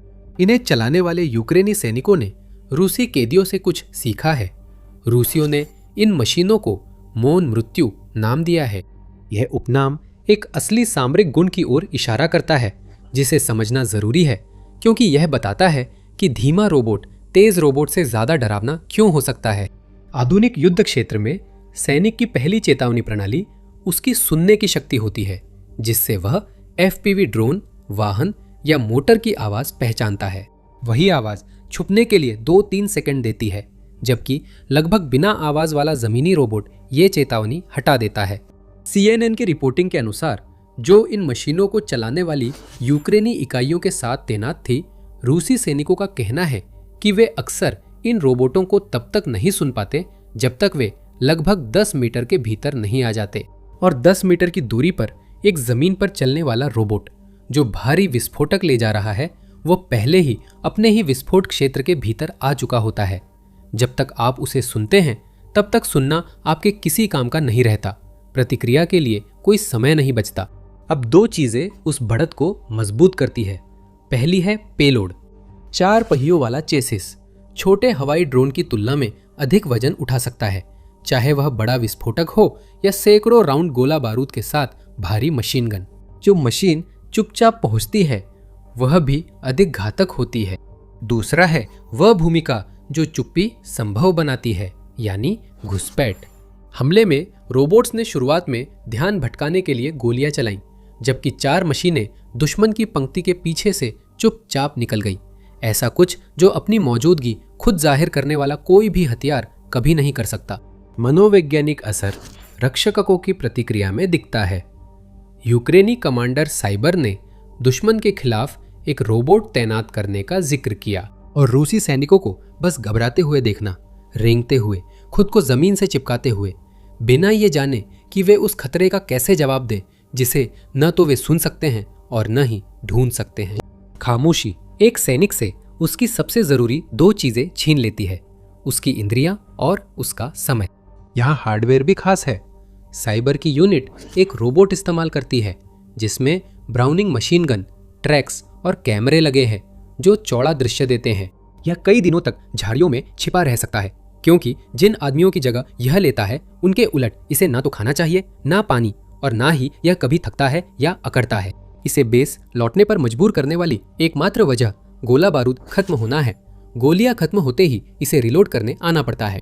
जब साइबर की यूनिट का इंटरव्यू लिया गया तो वे पहले से ही एक तेज उत्तराधिकारी तैयार कर रहे थे जो लगभग 10 मील प्रति घंटे की रफ्तार से चल सकता था और लड़ाई में छोटे हथियार ले जा सकता था। कुछ ही महीनों में ये वाहन दुर्लभ जिज्ञासाओं से बढ़कर लगभग मानक उपकरण बन गए हैं जो सामान ढोते हैं, घायल सैनिकों को खतरनाक इलाकों से बाहर निकालते हैं और ऐसे हमले करते हैं जिनमें पहले एक पैदल सेना के प्लाटून की जान जा सकती थी। आखिरी बात वही है जहां जमीनी रोबोट पूरे यूक्रेनी रणनीति की केंद्रीय सोच से जुड़ते हैं। यूक्रेन की 3rd असोल्ट ब्रिगेड की रोबोटिक स्ट्राइक यूनिट NCNC-13 ने अपने अभियानों की गणना की। 164 हमलों में यूनिट ने अनुमान लगाया कि उसे अपने रोबोट्स के बराबर प्रभाव हासिल करने के लिए लगभग 2300 पैदल सैनिकों की जरूरत पड़ती और उसमें से लगभग आधे सैनिकों के मारे जाने या घायल होने की उम्मीद होती। यूनिट के अनुसार इन मशीनों ने करीब 1000 यूक्रेनी जानें बचाईं। ये बताता है कि कीव अपनी ताकत ऑटोमेशन में क्यों लगा रहा है। हर हमला जो एक रोबोट करता है वो एक ऐसा हमला है जिसमें किसी इंसान को मरना नहीं पड़ता, और ये इसलिए मायने रखता है क्योंकि यूक्रेन ने युद्ध की शुरुआत कमजोर स्थिति से की थी। यूक्रेन के अपने ही बयान के अनुसार इस बदलाव का पैमाना बहुत बड़ा है।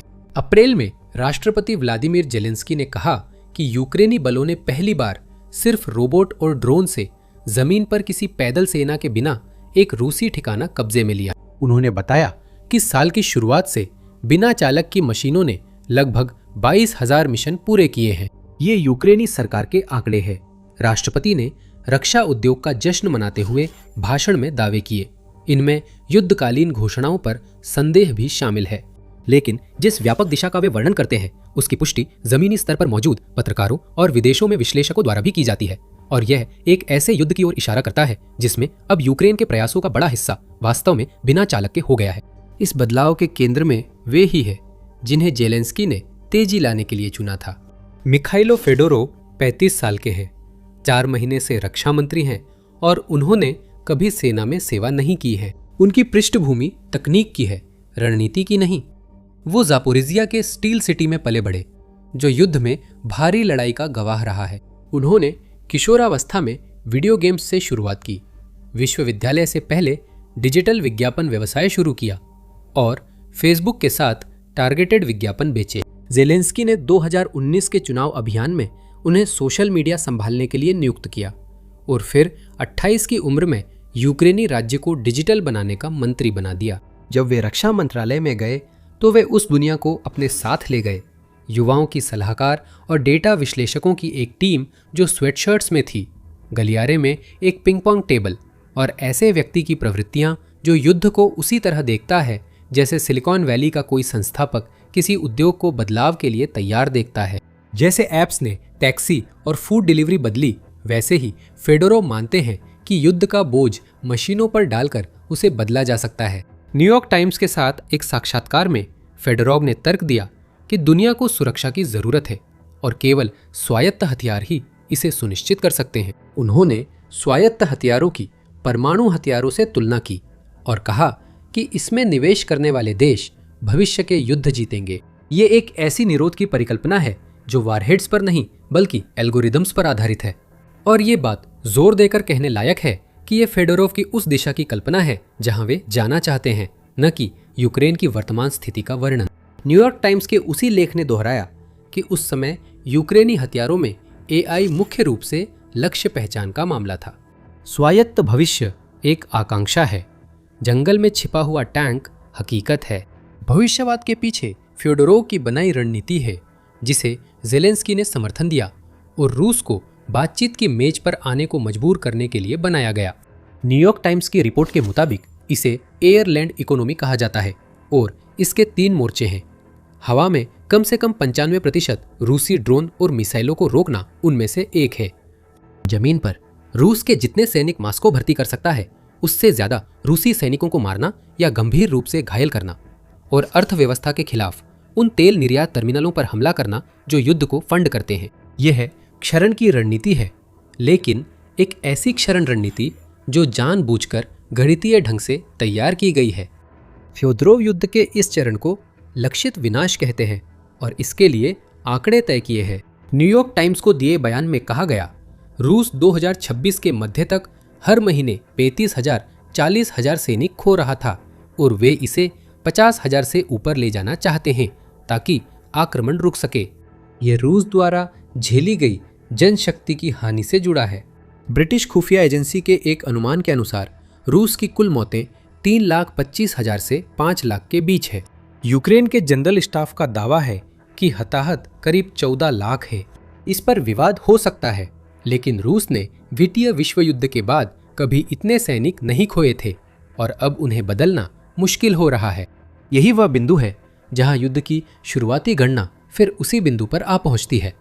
कहना आसान है कि हालात पलटे हैं और यूक्रेन के पास अब ज्यादा हथियार और सैनिक है, लेकिन ये सच नहीं है। रूस के पास अब भी कुल मिलाकर यूक्रेन से बड़ी सैन्य शक्ति है, जिसमें लगभग 10 लाख सक्रिय सैनिक है, जिनमें कई लाख यूक्रेन में या आसपास तैनात है।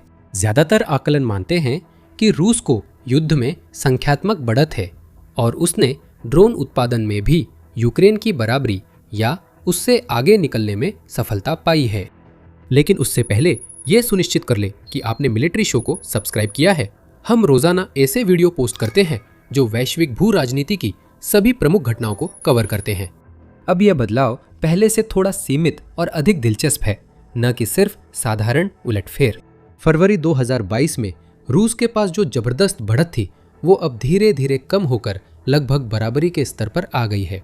अब जो खास तकनीकें मोर्चे पर फैसला कर रही है, जैसे कि बिना चालक के सिस्टम और उन्हें निर्देशित करने वाली खुफिया जानकारी, उनमें यूक्रेन ने वास्तव में पहल अपने हाथ में ले ली है। एक युद्ध जो शुरू में ताकत की टक्कर था, अब बदलाव की होड़ बन गया है और बदलाव के मामले में छोटा देश लगातार तेजी से आगे बढ़ा है। ये बदलाव ऐसे औद्योगिक आधार पर है जो पारंपरिक हथियार उद्योग से अलग है।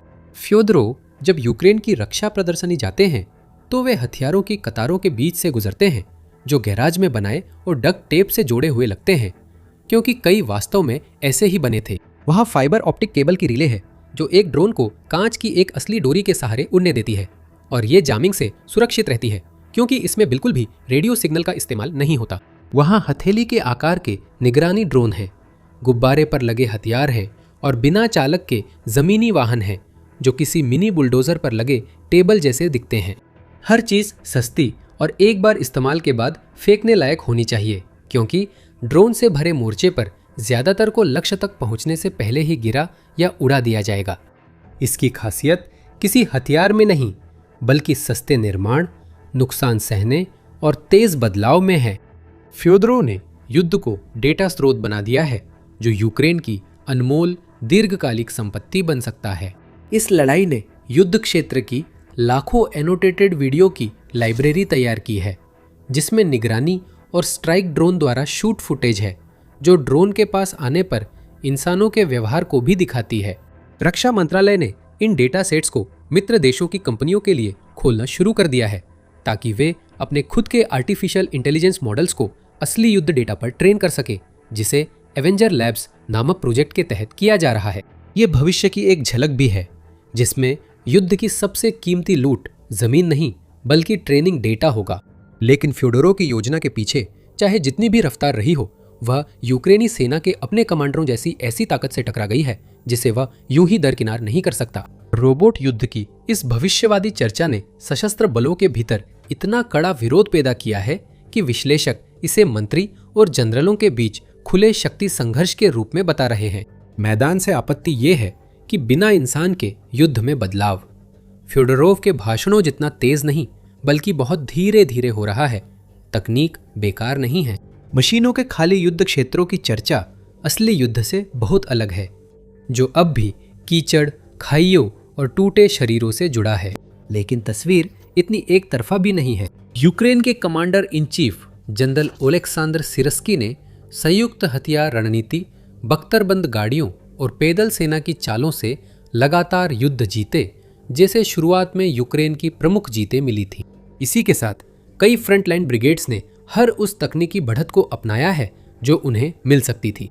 K2 ब्रिगेड के कमांडर, जो FPV ड्रोन के शुरुआती उपयोगकर्ता है, ने युवा तकनीकी सोच वाले रक्षा मंत्री की तारीफ की, जो यूनिट्स की भाषा बोलते हैं और जिन्हें अब कुछ समझाने की जरूरत नहीं होती। युद्ध की हकीकत इन दोनों स्थितियों के बीच में है। ये सिर्फ इंसानों और मशीनों के बीच सीधा चुनाव नहीं है, बल्कि दोनों का एक उलझा हुआ विवादित मेल है। और ये याद रखना जरूरी है कि आखिरकार इन सब के पीछे मशीनों की ओर क्यों रुख किया जा रहा है। ये रोबोट दिखावे के लिए नहीं है, बल्कि थकावट के जवाब के तौर पर लाए जा रहे हैं। CNN की फ्रंटलाइन से रिपोर्टिंग में 2 यूक्रेनी सैनिकों का जिक्र था, जिन्होंने बिना किसी रोटेशन के 11 महीने से ज्यादा समय फ्रंटलाइन की खाइयों में बिताया, जिन्हें लगातार ड्रोन से निशाना बनाया जा रहा था। और एक समय ऐसा भी आया जब उनके पास अपनी सुरक्षा के लिए रेत की बोरियां भी खत्म हो गई थी। उनमें से एक सैनिक सुबह सुबह 20 मील पैदल चलकर सुरक्षित स्थान की ओर जा रहा था, जिसने लगभग 1 साल से अपनी पत्नी से बात नहीं की थी और केवल रिकॉर्ड किए गए रेडियो संदेशों के जरिए ही संपर्क कर पा रहा था। यही वे लोग हैं जिन्हें ऑटोमेशन से राहत दिलाने का मकसद है। ये रोबोट इसलिए मौजूद है क्योंकि ऐसे सैनिकों की संख्या पर्याप्त नहीं है, और जो बचे हैं उन्हें इंसानी सहनशक्ति की सीमाओं से भी आगे धकेला जा रहा है। यही क्रांति का असली इंजन है। तकनीक का उत्साह नहीं, बल्कि सैनिकों की कमी और उन्हें खोने की अनिच्छा।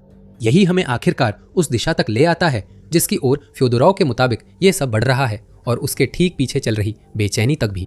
उनकी कल्पना में किल जोन, जो मोर्चे के साथ कई मील चौड़ी पट्टी की तरफ फैली है और जहां हिलती डुलती हर चीज को ड्रोन निशाना बनाते हैं, अंततः इंसानों से खाली हो जाएगी। मशीनें मशीनों से लड़ेंगी, हवा में भी और जमीन पर भी। और इस युद्ध को परिभाषित करने वाली इंसानी क्षति की मात्रा को असहनीय माना जाएगा, जिससे युद्ध को मजबूरन एक ऐसी दिशा में विकसित होना पड़ेगा जो लगभग बिना खून खराबे के हो, और इसमें वही पक्ष आगे रहेगा जो सबसे पहले स्वचालित हो जाएगा। ये एक दिलचस्प कल्पना है और यूक्रेन की बनाई हर चीज का तार्किक अंत है। ये भी है, जैसा कि न्यूयॉर्क टाइम्स ने सावधानी से उल्लेख किया, वह तरह की कल्पना जिसे लेकर रुक कर सोचना चाहिए, क्योंकि युद्ध शायद ही कभी सीधी तर्कशक्ति का पालन करते हैं। वे अप्रत्याशित दिशाओं में घूमते हैं, और मानवीय निर्णय को इस प्रक्रिया से बाहर कर देना, मारने का निर्णय एक मशीन को सौंप देना जो अपने आप काम कर रही हो, उस अनिश्चितता को नियंत्रित करने के बजाय और भी बढ़ा सकता है। मानवाधिकार संगठनों ने उन हथियारों का विरोध किया है जो बिना किसी सार्थक मानवीय नियंत्रण के लक्ष्य चुनते और हमला करते हैं, और फ्योदोरोव की महत्वाकांक्षा इसी सीमा को पार करने की ओर इशारा करती है। फिलहाल यूक्रेन एक स्वायत्त युद्ध नहीं, बल्कि एक सहायक युद्ध लड़ रहा है, जिसमें वह खुफिया जानकारी का इस्तेमाल करके एक छोटी सेना को लंबे मोर्चे पर फैला रहा है और एक बड़े दुश्मन को इतनी तेजी से नुकसान पहुंचा रहा है कि वह उसकी भरपाई नहीं कर पा रहा। हाल के वर्षों में यूक्रेन का मानव रहित शस्त्रागार काफी बढ़ा है। हमने देखा है कि कीव के रक्षा क्षेत्र ने जेट से चलने वाले बम्बर ड्रोन से लेकर एआई से संचालित कामिकाजे किलबॉट्स तक नवाचारों की एक चौंका देने वाली श्रृंखला तैयार की है। अब तक का सबसे नया जोड़ सबसे बड़ा और प्रभावशाली हो सकता है। ये है सी ट्राइडेंट, 10 टन का समुद्री दैत्य जिसकी मारक क्षमता क्रेमलिन के काला सागर बेड़े के अस्तित्व को खतरे में डाल सकती है। ये कहना कोई अतिशयोक्ति नहीं होगी कि ये नया ड्रोन यूक्रेन की सशस्त्र सेनाओं के लिए आक्रामक और रक्षात्मक दोनों अभियानों के लिए पूरी तरह से नए रास्ते खोलते हुए एक गेम चेंजर साबित हो सकता है, जबकि रूस के लिए एक वाकई बहुत बड़ा नया खतरा बन सकता है। सी ट्राइडेंट पहली बार पेरिस में यूरोसैटोरी 2026 कार्यक्रम में दिखाया गया। हर 2 साल में आयोजित यूरोसैटोरी भूमि और वायु भूमि रक्षा व सुरक्षा उद्योग की सबसे बड़ी अंतर्राष्ट्रीय प्रदर्शनी है। ये हजारों प्रदर्शकों और दुनिया भर के दर्जनों देशों से आए दसियों हजार मेहमानों को आकर्षित करता है, जहां वे अपनी नवीनतम सैन्य तकनीक जैसे टैंक, ट्रक, छोटे हथियार, संचार प्रणालियां आदि दिखाते हैं। इस कार्यक्रम के हाल के संस्करणों में यूक्रेनी रक्षा क्षेत्र की बढ़ती उपस्थिति देखी गई है, जो बहुत तेजी से दुनिया के सबसे बड़े और बेहतरीन क्षेत्रों में से एक बन गया है। 2026 की प्रदर्शनी में कीव की रक्षा कंपनी ग्लोबल मार्क ने अपनी विशाल पानी के नीचे मानव रहित वाहन से दुनिया को चौंका दिया। इसकी लंबाई जबरदस्त 10 मीटर 32.8 फीट, चौड़ाई 2 मीटर 6.5 फीट और ऊंचाई 1.5 मीटर 4.9 फीट है। ये कोई साधारण ड्रोन नहीं है। ये अपने लुक्स के हिसाब से एक विशाल टॉर्पीडो जैसा लगता है। इसका वजन जबरदस्त 10,000 किलोग्राम 22,000 पाउंड है, जिससे ये यूक्रेनी शस्त्रागार के सबसे भारी ड्रोन में से एक बन जाता है और ये 1,000 किलोग्राम 2,200 पाउंड तक का भारी पेलोड ले जाने में सक्षम है। ग्लोबल मार्क के प्रतिनिधियों ने यह भी बताया कि इस ड्रोन की ऑपरेशनल रेंज 2000 नॉटिकल मील तक है और इसकी अधिकतम ऑपरेशनल गहराई 60 मीटर यानी लगभग 200 फीट है। यह अधिकतम 10 नॉट्स या 18.5 किलोमीटर प्रति घंटा या 11.5 मील प्रति घंटा की रफ्तार से चल सकता है, जबकि इसकी क्रूज स्पीड लगभग 6 नॉट्स यानी करीब 11 किलोमीटर प्रति घंटा या 7 मील प्रति घंटा है। डेवलपर ने बताया कि सी ट्राइडेंट को विभिन्न मिशन के लिए डिजाइन किया गया है। पहली नजर में यह आक्रामक हथियार लगता है। ग्लोबल मार्क का कहना है कि इसका उपयोग लॉजिस्टिक्स, ट्रांसपोर्ट, स्ट्राइक मिशन और डिफेंसिव ऑपरेशंस में किया जा सकता है, जैसे दुश्मन के अंडर वाटर अनमेन्ड व्हीकल्स को इंटरसेप्ट और न्यूट्रलाइज करना। यह भी ध्यान देने वाली बात है कि कंपनी ने अभी तक ये नहीं बताया है कि इस प्लेटफॉर्म का विकास किस स्तर तक पहुंचा है या इसे यूक्रेनी सशस्त्र बलों में सेवा के लिए कब तक तैनात किया जा सकता है। ग्लोबल मार्क का इस ड्रोन को यूरोसैटरी इवेंट में दिखाने की तैयारी दर्शाती है कि इसका विकास काफी आगे बढ़ चुका है और सी ट्राइडेंट ने तो पहले ही रूस को डरा दिया है। देश के एक सैन्य विशेषज्ञ व्लादिमीर येरानओसियन, जो कि मॉस्को में रूसी संघ की सरकार के अधीन फाइनेंशियल यूनिवर्सिटी में एसोसिएट प्रोफेसर है, उन्होंने सी के बारे में अपने विचार साझा किए। ट्राइडेंट पर देश के बड़े साप्ताहिक अखबारों में से एक AIF को दिए इंटरव्यू में शुरुआत में येरानओसियन ने इस नवाचार को कम आंका, ये कहते हुए कि सी ट्राइडेंट असली यूक्रेनी नवाचार नहीं है, बल्कि संभवतः यूके, जर्मनी और अमेरिका जैसे पश्चिमी देशों में बने अलग अलग हिस्सों से तैयार किया गया है। उन्होंने यह भी सुझाव दिया कि ग्लोबल मार्क ड्रोन की तकनीकी विशेषताओं और क्षमताओं के बारे में झूठ बोल रहा हो सकता है या बढ़ा चढ़ाकर बता रहा हो सकता है, इससे पहले कि उन्होंने यह स्वीकार किया कि इसका उपयोग बंदरगाह और तटीय बुनियादी ढांचे के कई हिस्सों पर हमला करने के लिए किया जा सकता है, जैसे कि समुद्री टर्मिनल या तेल और गैस उत्पादों के लोडिंग स्टेशन, पुल, बांध और संभवतः जल विद्युत संयंत्र। विशेषज्ञ ने कहा, दुश्मन सी ट्राइडेंट से रूसी बेड़े के बड़े जहाज या पनडुब्बी डुबाने की कोशिश करेगा। उन्होंने क्रेमलिन के प्रचार को दोहराया और कहा कि चिंता की जरूरत नहीं है, क्योंकि रूस ने पहले भी कई यूक्रेनी और पश्चिमी ड्रोन का सामना कर खुद को ढाल लिया है। उन्होंने संभावित सुरक्षा उपायों की एक सूची बताई जिन्हें क्रेमलिन इस खतरे का मुकाबला करने के लिए स्थापित कर सकता है, जैसे बंदरगाह के प्रवेश द्वार पर अवरोधक, सतह के नीचे आने वाले खतरों की आवाज सुनने के लिए विशेष सुनने वाले पोस्ट और यहाँ तक कि प्रमुख तटीय स्थानों पर गश्त करने वाले सैन्य गोताखोर। हालांकि इन उपायों में से कोई भी सी ट्राइडेंट के खतरे से निपटने के लिए पर्याप्त नहीं है। इसके उन्नत नेविगेशन सिस्टम इसे आसानी से रूसी अवरोधकों से बचने या उन्हें पार करने की अनुमति दे सकते हैं, जिससे ये अपनी गहराई और मार्ग को समायोजित करके अपने लक्ष्यों पर बिना किसी रोक टोक के हमला कर सकता है। येरान ओशियन का कहना है कि क्रेमलिन की सेना ने यूक्रेन के ड्रोन से सफलतापूर्वक निपटा है, लेकिन इसके विपरीत कई सबूत हैं। अब युद्ध इस स्थिति में है कि लगभग हर दिन रूसी संपत्तियों और बुनियादी ढांचे पर यूक्रेनी ड्रोन हमले की खबरें आती हैं।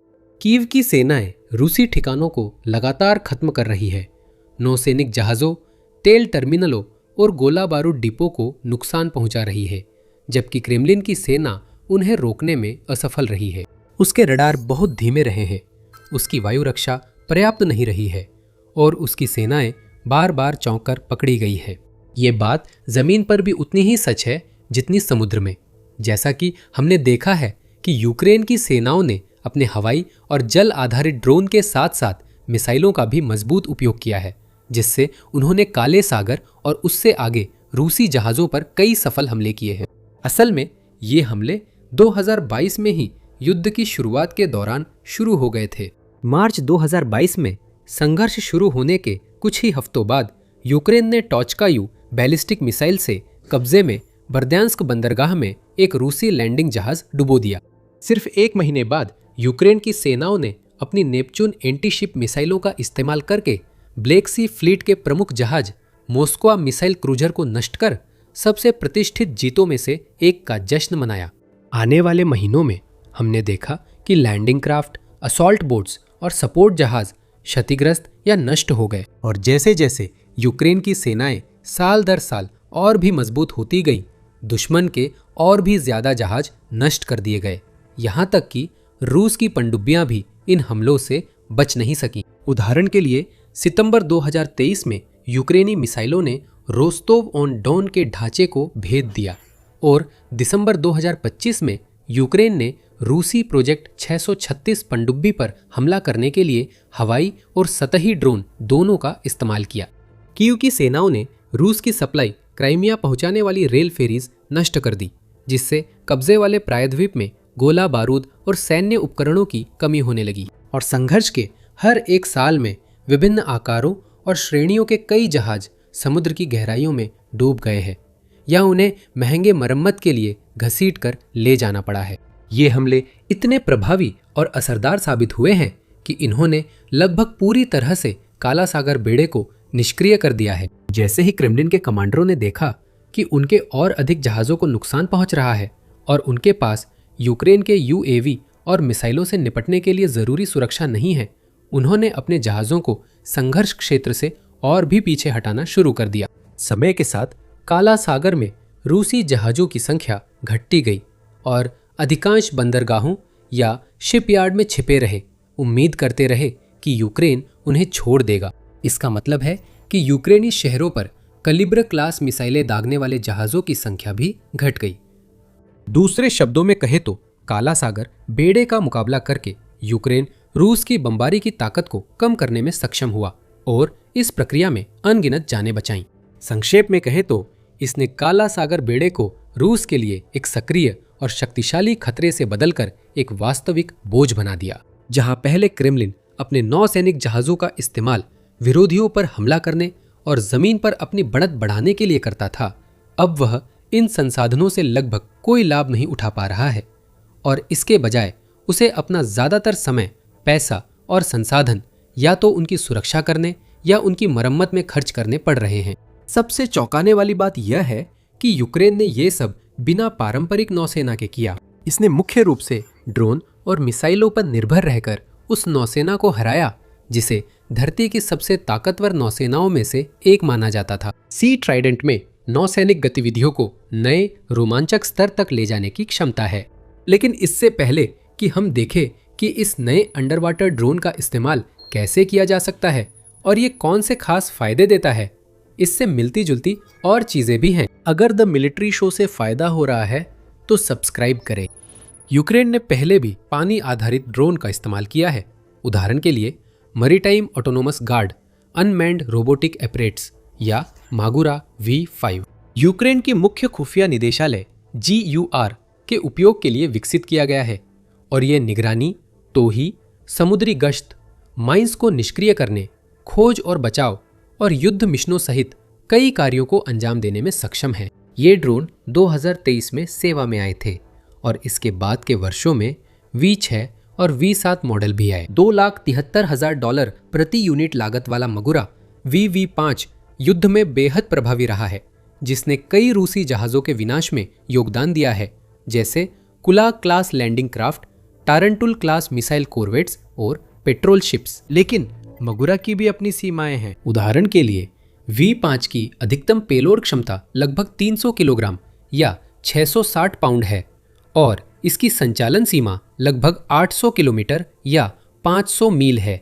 यहाँ तक कि और भी उन्नत V7 संस्करण भी केवल 650 किलोग्राम या 1433 पाउंड का वारहेड ही 1000 किलोमीटर या 620 मील तक की दूरी पर ले जा सकता है। सी ट्राइडेंट लगभग हर पहलू में बेहतर है। यह आकार में बड़ा, भारी है और बहुत अधिक दूरी तक कहीं ज्यादा फायर पावर ले जाने में सक्षम है। ये तथ्य कि ये 1000 किलोग्राम या 2200 पाउंड तक विस्फोटक ले जा सकता है, इसे यूक्रेन द्वारा वर्तमान में इस्तेमाल किए जा रहे अधिकांश अन्य ड्रोन से पूरी तरह अलग श्रेणी में रखता है। जहां छोटे ड्रोन रूसी जहाजों को हल्का नुकसान पहुंचाते हैं, वहीं सी ट्राइडेंट में इतनी फायर पावर है कि वो बड़े लक्ष्यों को भी तबाह कर सकता है। इसके अलावा क्योंकि यह भारी ड्रोन पानी की सतह के नीचे काम करता है, यह पनडुब्बियों और क्रूजर्स जैसे जहाजों पर उनके सबसे कमजोर स्थानों पर हमला कर सकता है, उनके ढांचे में छेद कर सकता है, जिससे वे जल्दी ही पानी से भर जाएं और डूब जाएं, इससे पहले कि उनकी टीम आपातकालीन मरम्मत कर सके। सी ट्राइडेंट की विशाल रेंज एक और खास फायदा है, जो इसे अब तक यूक्रेन द्वारा इस्तेमाल किए गए ज्यादातर अन्य ड्रोनों से ऊपर ले जाती है। चूंकि यह 2000 समुद्री मील तक यात्रा कर सकता है, जो यूक्रेन के दक्षिणी तट पर ओडेसा से स्पेन या अल्जीरिया के तटों तक की दूरी के बराबर है, सी ट्राइडेंट को पूरे काला सागर को पार करने में कोई परेशानी नहीं होगी। दरअसल इसकी रेंज इतनी है कि ये यूक्रेन से रूसी बंदरगाहों जैसे नोवोरोसिस्क और कब्जे वाले क्रीमियाई बंदरगाह सेवस्तोपोल तक जा सकता है और बिना ईंधन खत्म हुए लौट सकता है। ये यूक्रेन की सेना को भविष्य की योजनाएं बनाने और लागू करने के कई मौके देता है। ऐसे हथियार के अपने शस्त्रागार में होने से उनके लिए रूस की नौसेना संपत्तियों पर विनाशकारी हमले करना पहले से कहीं ज्यादा आसान हो जाएगा और क्रेमलिन के पास अपने जहाजों की रक्षा करने का कोई प्रभावी तरीका नहीं बचेगा। अगर वह अपने कुछ जहाज केर्च जलडमरू मध्य से एजो सागर के अन्य बंदरगाहों की ओर भी ले जाए, सी ट्राइडेंट उन्हें फिर भी ढूंढकर नष्ट कर सकता है। सी ट्राइडेंट का सतह के नीचे चलना रूस के लिए इसे मैगुरा V5 जैसे सतह ड्रोन की तुलना में ज्यादा चुनौतीपूर्ण बना देता है। सतह पर चलने वाले ड्रोन पहचानना मुश्किल होते हैं, लेकिन ऊपर से उड़ते विमानों या ड्रोन से देखे जा सकते हैं। 60 मीटर पानी के नीचे चलने से सी ट्राइडेंट ऊपर से दिखना नामुमकिन होगा। रूस को इन ड्रोन पकड़ने के लिए गोताखोर टीमों और उन्नत रडार या सोनार जैसी तकनीकों पर निर्भर रहना होगा। ये भी यूक्रेन की मदद करेगा जब वो दुश्मन के जहाजों पर नीचे से अचानक हमला करेगा। इस ड्रोन की मौजूदगी रूसी नाविकों और नौसेना कर्मियों के दिलों में डर भर देगी, क्योंकि वे जानेंगे कि 2200 पाउंड का वारहेड लहरों के नीचे छिपा उनकी ओर आ सकता है, चाहे पानी साफ ही क्यों ना दिखे। रूसी काला सागर बेड़ा कई सालों से डरा है और सी ट्राइडेंट ने उसमें नया खौफ भर दिया है। ये क्रेमलिन के नौसेना कमांडरों को अपने जहाजों को समुद्र में भेजने के बजाय तट के पास या बंदरगाह में रखने के लिए मजबूर कर सकता है, जिससे यूक्रेनी ठिकानों पर मिसाइल या ड्रोन हमले का खतरा कम होगा। फायदे यहीं खत्म नहीं होते। यूरोसैटोरी प्रदर्शनी में ग्लोबल मार्क ने घोषणा की कि सी ट्राइडेंट में स्वायत्त नियंत्रण और अनुकूली नेविगेशन है। इसका अर्थ है कि यह लंबी दूरी के मिशन ऑपरेटर की बहुत कम भागीदारी के साथ पूरा कर सकता है, यानी इसे पायलट की ज़रूरत नहीं है। अधिकतर ये अपने AI सिस्टम्स पर निर्भर करता है जो इसे मंजिल तक पहुंचने में मदद करते हैं। ये सिस्टम रास्ते में मार्ग समायोजित कर उद्देश्य हासिल करने का सबसे अच्छा मौका देते हैं। डेवलपर के अनुसार इस ड्रोन को हैरान कर देने वाले कई तरह के मिशन दी जा सकती हैं। इसका सबसे स्पष्ट उपयोग यह होगा कि यह अपने पेलोड को दुश्मन के जहाज तक ले जाए और नीचे से टक्कर मार दे, जिससे एक ज़बरदस्त विस्फोट हो जो ज़्यादातर जहाज़ों को जल्दी ही डुबो सकता है। हालांकि इसमें विस्फोटक ले जाना ज़रूरी नहीं है। ग्लोबल मार्क बताता है कि इसका पानी के रास्ते सामान पहुंचाने में भी उपयोग हो सकता है, जो भविष्य में काम आ सकता है। अगर यूक्रेन की सेना क्रीमिया को पूरी तरह मुक्त कराने की कोशिश करे, या अगर उन्हें एक तटीय स्थान या बंदरगाह से दूसरे स्थान पर गोला बारूद और अन्य संसाधन ले जाने की ज़रूरत हो, तो रास्ते में उनके पकड़े जाने की संभावना बहुत कम होगी। संचालन के अवसर बने रहते हैं। और निर्माता ने बताया कि सी ट्राइडेंट ड्रोन से मित्र जल क्षेत्रों की निगरानी और दुश्मन ड्रोन को रोका जा सकता है। संक्षेप में, ये यूक्रेनी ड्रोन सेना के लिए बेहद बहुमुखी जोड़ है, लेकिन यह भी पूरी तरह परिपूर्ण नहीं है। इसकी कुछ सीमाएं हैं जिनके तहत यूक्रेन के मानव रहित प्रणाली बलों को खुद को ढालना होगा अगर वे इसे रूस के साथ युद्ध में शामिल करें। उदाहरण के लिए, ये सबसे तेज ड्रोन नहीं है। मगुरा V5 लगभग 42 नॉट्स की अधिकतम गति तक पहुंच सकता है, जो लगभग 78 किलोमीटर प्रति घंटा या 48 मील प्रति घंटा है, और ये लगभग 22 नॉट्स 41 किलोमीटर प्रति घंटा या 25 मील प्रति घंटा की क्रूजिंग गति से चलता है। मील प्रति घंटा है, जबकि सी ट्राइडेंट धीमा चलता है। ऐसे में अगर रूस इसे पहचानना सीख ले तो इसे आसानी से रोका जा सकता है। हालांकि यह स्पष्ट है कि इसे पूरी तरह से दुश्मन को चौंकाने के उद्देश्य से बनाया जा रहा है, और यह तथ्य कि यह इतनी धीमी गति से चलता है इसे रूस के रडार स्क्रीन पर खतरे के रूप में दिखने की संभावना को कम कर सकता है। उदाहरण के लिए, ये एक बड़े मछली या पानी में तैरते मलबे के टुकड़े जैसा ज्यादा दिख सकता है, बजाय इसके कि यह कोई आसन्न विस्फोटक खतरा हो। सी ट्राइडेंट सतह के नीचे काम कर सकता है, लेकिन ज्यादा गहराई तक नहीं जा सकता। 200 फुट की अधिकतम गोता दूरी के कारण यह गहरे समुद्र या महासागर हमलों के लिए उपयुक्त नहीं है, इसलिए इसका उपयोग मुख्यतः उथले पानी और तटीय क्षेत्रों में होगा। हालांकि यूक्रेन के लिए इसका ज्यादा महत्व नहीं है। यूक्रेन की सेनाओं को रूसी जहाज़ों पर समुद्र में हमलों की ज्यादा चिंता नहीं करनी चाहिए, क्योंकि वे अधिकतर समय उथले पानी के डॉक और बंदरगाहों में रहते हैं, जो ठीक वही जगहें हैं जिनके लिए सी ट्राइडेंट बनाया गया था। इससे रूसी कमांडरों के सामने केच-22 जैसी असली दुविधा बन जाती है। अगर वे जहाज़ों को खुले समुद्र में ले जाते हैं तो वे हवाई ड्रोन या मिसाइल हमलों के लिए ज़्यादा असुरक्षित हो जाते हैं, जो उन्हें बेस पहुंचने से पहले डुबो सकते हैं। अगर वे जहाज़ बंदरगाह में छोड़ते हैं तो सी ट्राइडेंट ड्रोन उन्हें आसानी से तबाह कर सकते हैं। ये नया भारी ड्रोन क्रीमिया पुल के सपोर्ट बीम या उन बंदरगाहों पर हमलों में भी इस्तेमाल हो सकता है जहां रूसी शैडो फ्लीट टैंकरों पर तेल और संसाधन लादे जाते हैं। यह यूक्रेन के लिए एक और महत्वपूर्ण जोड़ है। यह देश की रक्षा उद्योग की प्रतिभा का भी प्रमाण है, जो लगातार और मजबूत होती जा रही है। जहां रूस अपनी चरमराती अर्थव्यवस्था, ठहरती अग्रिम पंक्ति की सेनाएं और विनाशकारी नुकसान जैसी अनगिनत समस्याओं से जूझ रहा है, वहीं यूक्रेन चुपचाप लेकिन आत्मविश्वास के साथ अपना काम कर रहा है, चाहे वो मोर्चे पर हो या उससे बहुत पीछे। इसके सैनिक और ड्रोन ऑपरेटर लगातार दुश्मनों को भारी नुकसान पहुंचा रहे हैं, जबकि रक्षा ठेकेदार नवाचार और उत्कृष्टता दिखा रहे हैं। वे हथियारों, वाहनों और मानव रहित प्रणालियों की लगातार बढ़ती श्रृंखला का उत्पादन कर रहे हैं, जिससे यूक्रेन पहले से भी अधिक मजबूत बनने की संभावना रखता है। यूक्रेन को नेटो सहयोगियों के उदार समर्थन से लगातार लाभ मिल रहा है। दुनिया की सबसे शक्तिशाली वायुसेनाओं में सबसे पहले अमेरिका की वायुसेना और नाटो की संयुक्त वायु शाखाएं आती है, जिनमें 5वीं पीढ़ी के लड़ाकू विमान, अरबों डॉलर का बजट और दशकों से परिष्कृत सैन्य सिद्धांत शामिल है। पिछले 4 सालों में यूक्रेन के आसमान में कुछ ऐसा बन रहा है जो इन श्रेणियों में फिट नहीं बैठता। सबसे संक्षिप्त शब्दों में कहे तो हर दिन लड़ाकू ड्रोन उड़ाकर युद्ध में जाने वाले लोगों की संख्या चुपचाप इतनी बढ़ गई है कि दुनिया की बहुत कम सेनाएं ही इसकी बराबरी कर सकती हैं। यूक्रेन ने इतना बड़ा हवाई लड़ाकू बल तैयार किया है जिसकी कोशिश नाटो ने भी अपनी धनराशि और अनुभव के बावजूद नहीं की। और उन्होंने इसे कैसे बनाया, इसकी कहानी आपको लगभग सब कुछ बता देती है जो आपको जानना चाहिए कि अब यह युद्ध कैसे लड़ा जा रहा है।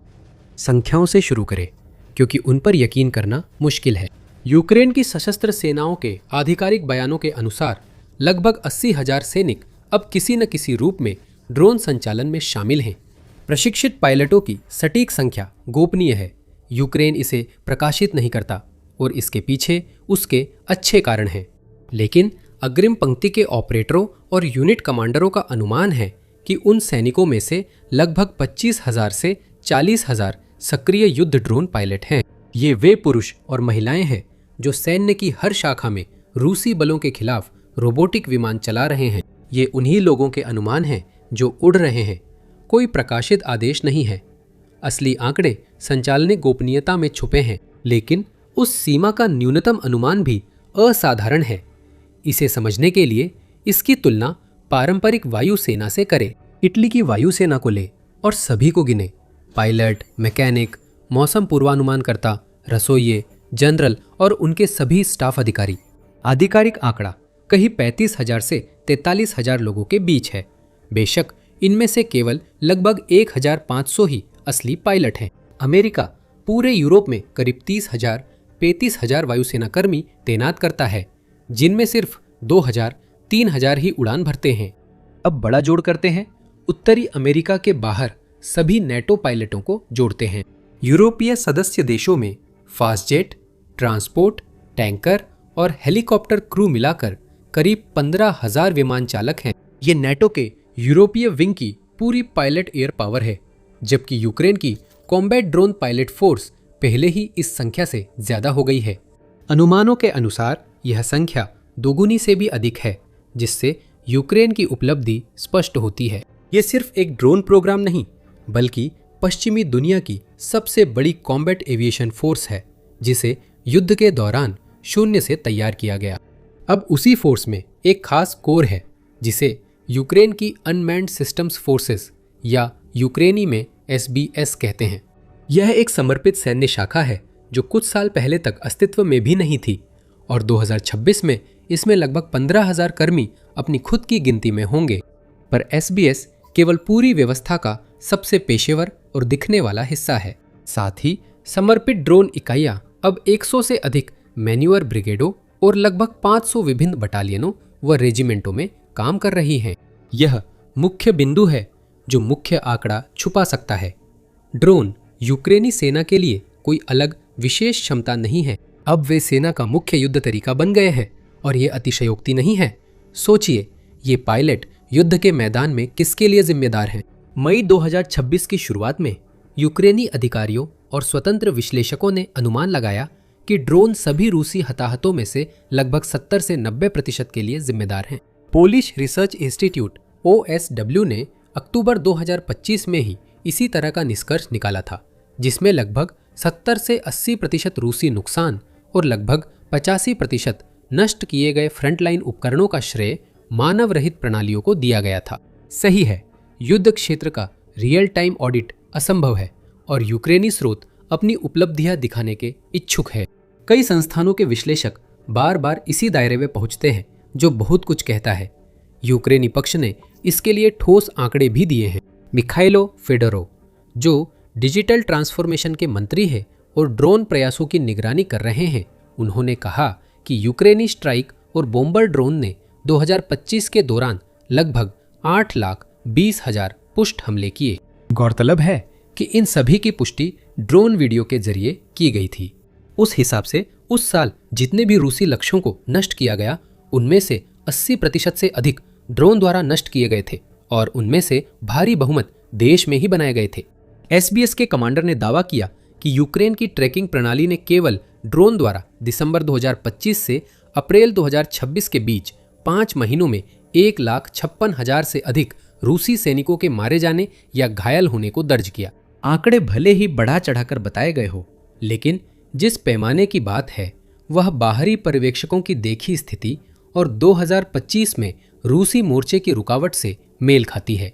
यहाँ इसका असर युद्ध के मैदान को भौतिक रूप से बदल चुका है।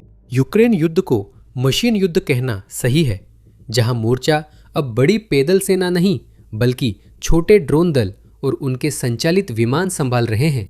आंतरिक यूक्रेनी आंकड़ों के अनुसार 2024 तक ड्रोन रूसी सैनिकों पर लगभग 69% हमलों और वाहनों व उपकरणों पर 75% हमलों के लिए जिम्मेदार थे, और तब से यह हिस्सा और भी बढ़ गया है।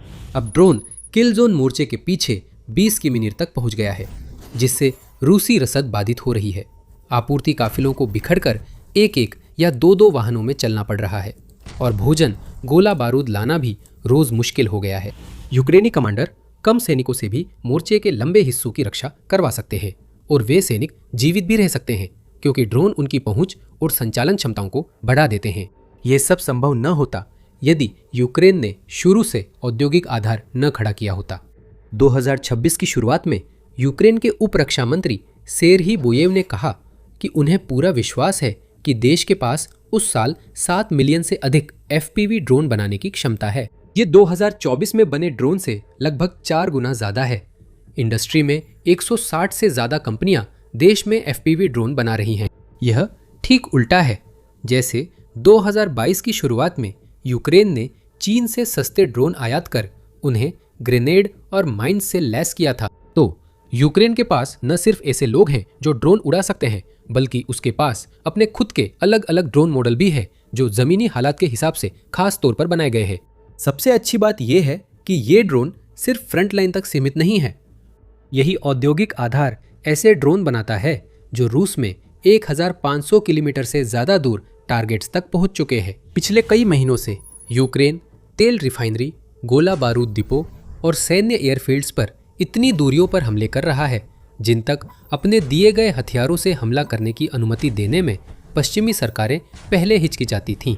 2024 में ATACMS के इस्तेमाल को लेकर महीनों तक बहस चली थी, जिसकी रेंज कुछ 100 किलोमीटर है।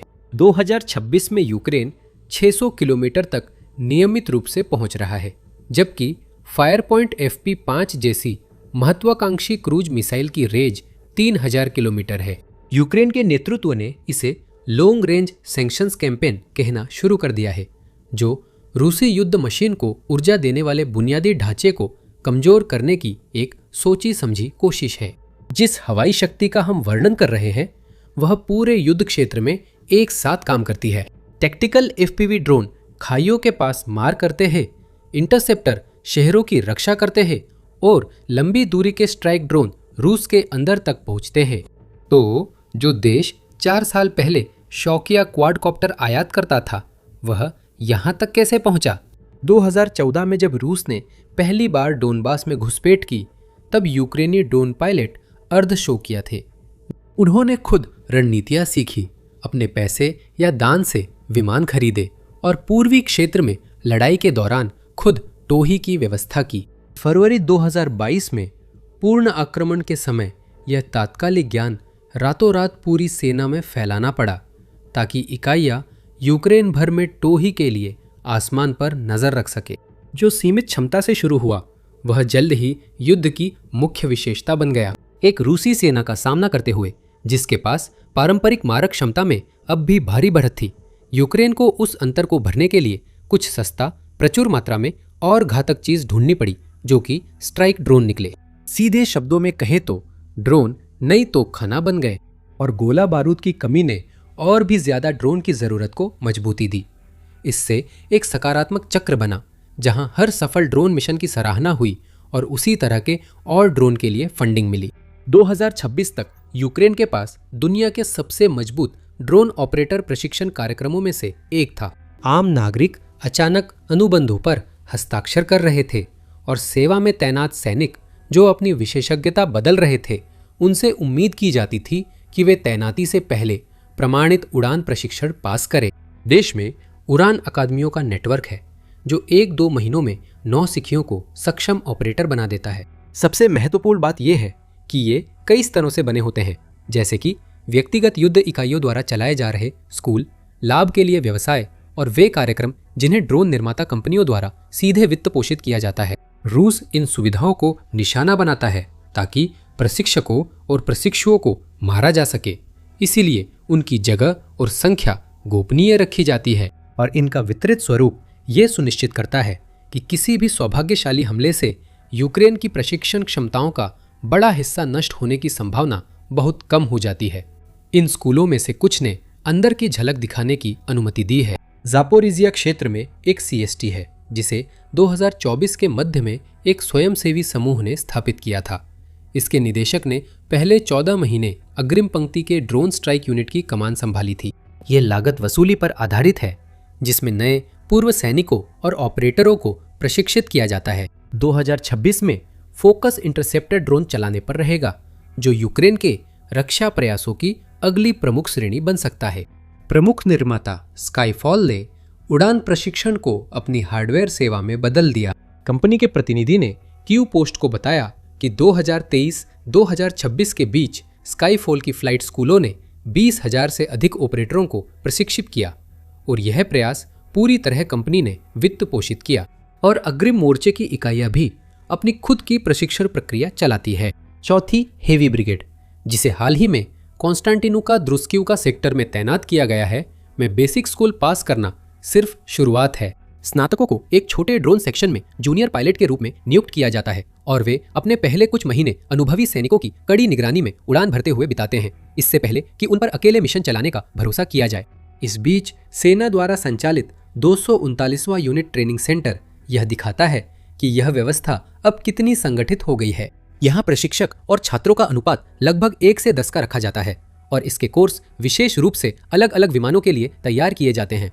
उदाहरण के लिए, बुनियादी चीनी निर्मित मेविक क्वाडकॉप्टर की क्वालिफिकेशन में 39 दिन, वैम्पायर हेवी बॉम्बर ड्रोन में 40-45 दिन और full first person view combat qualification में करीब 2 महीने लगते हैं।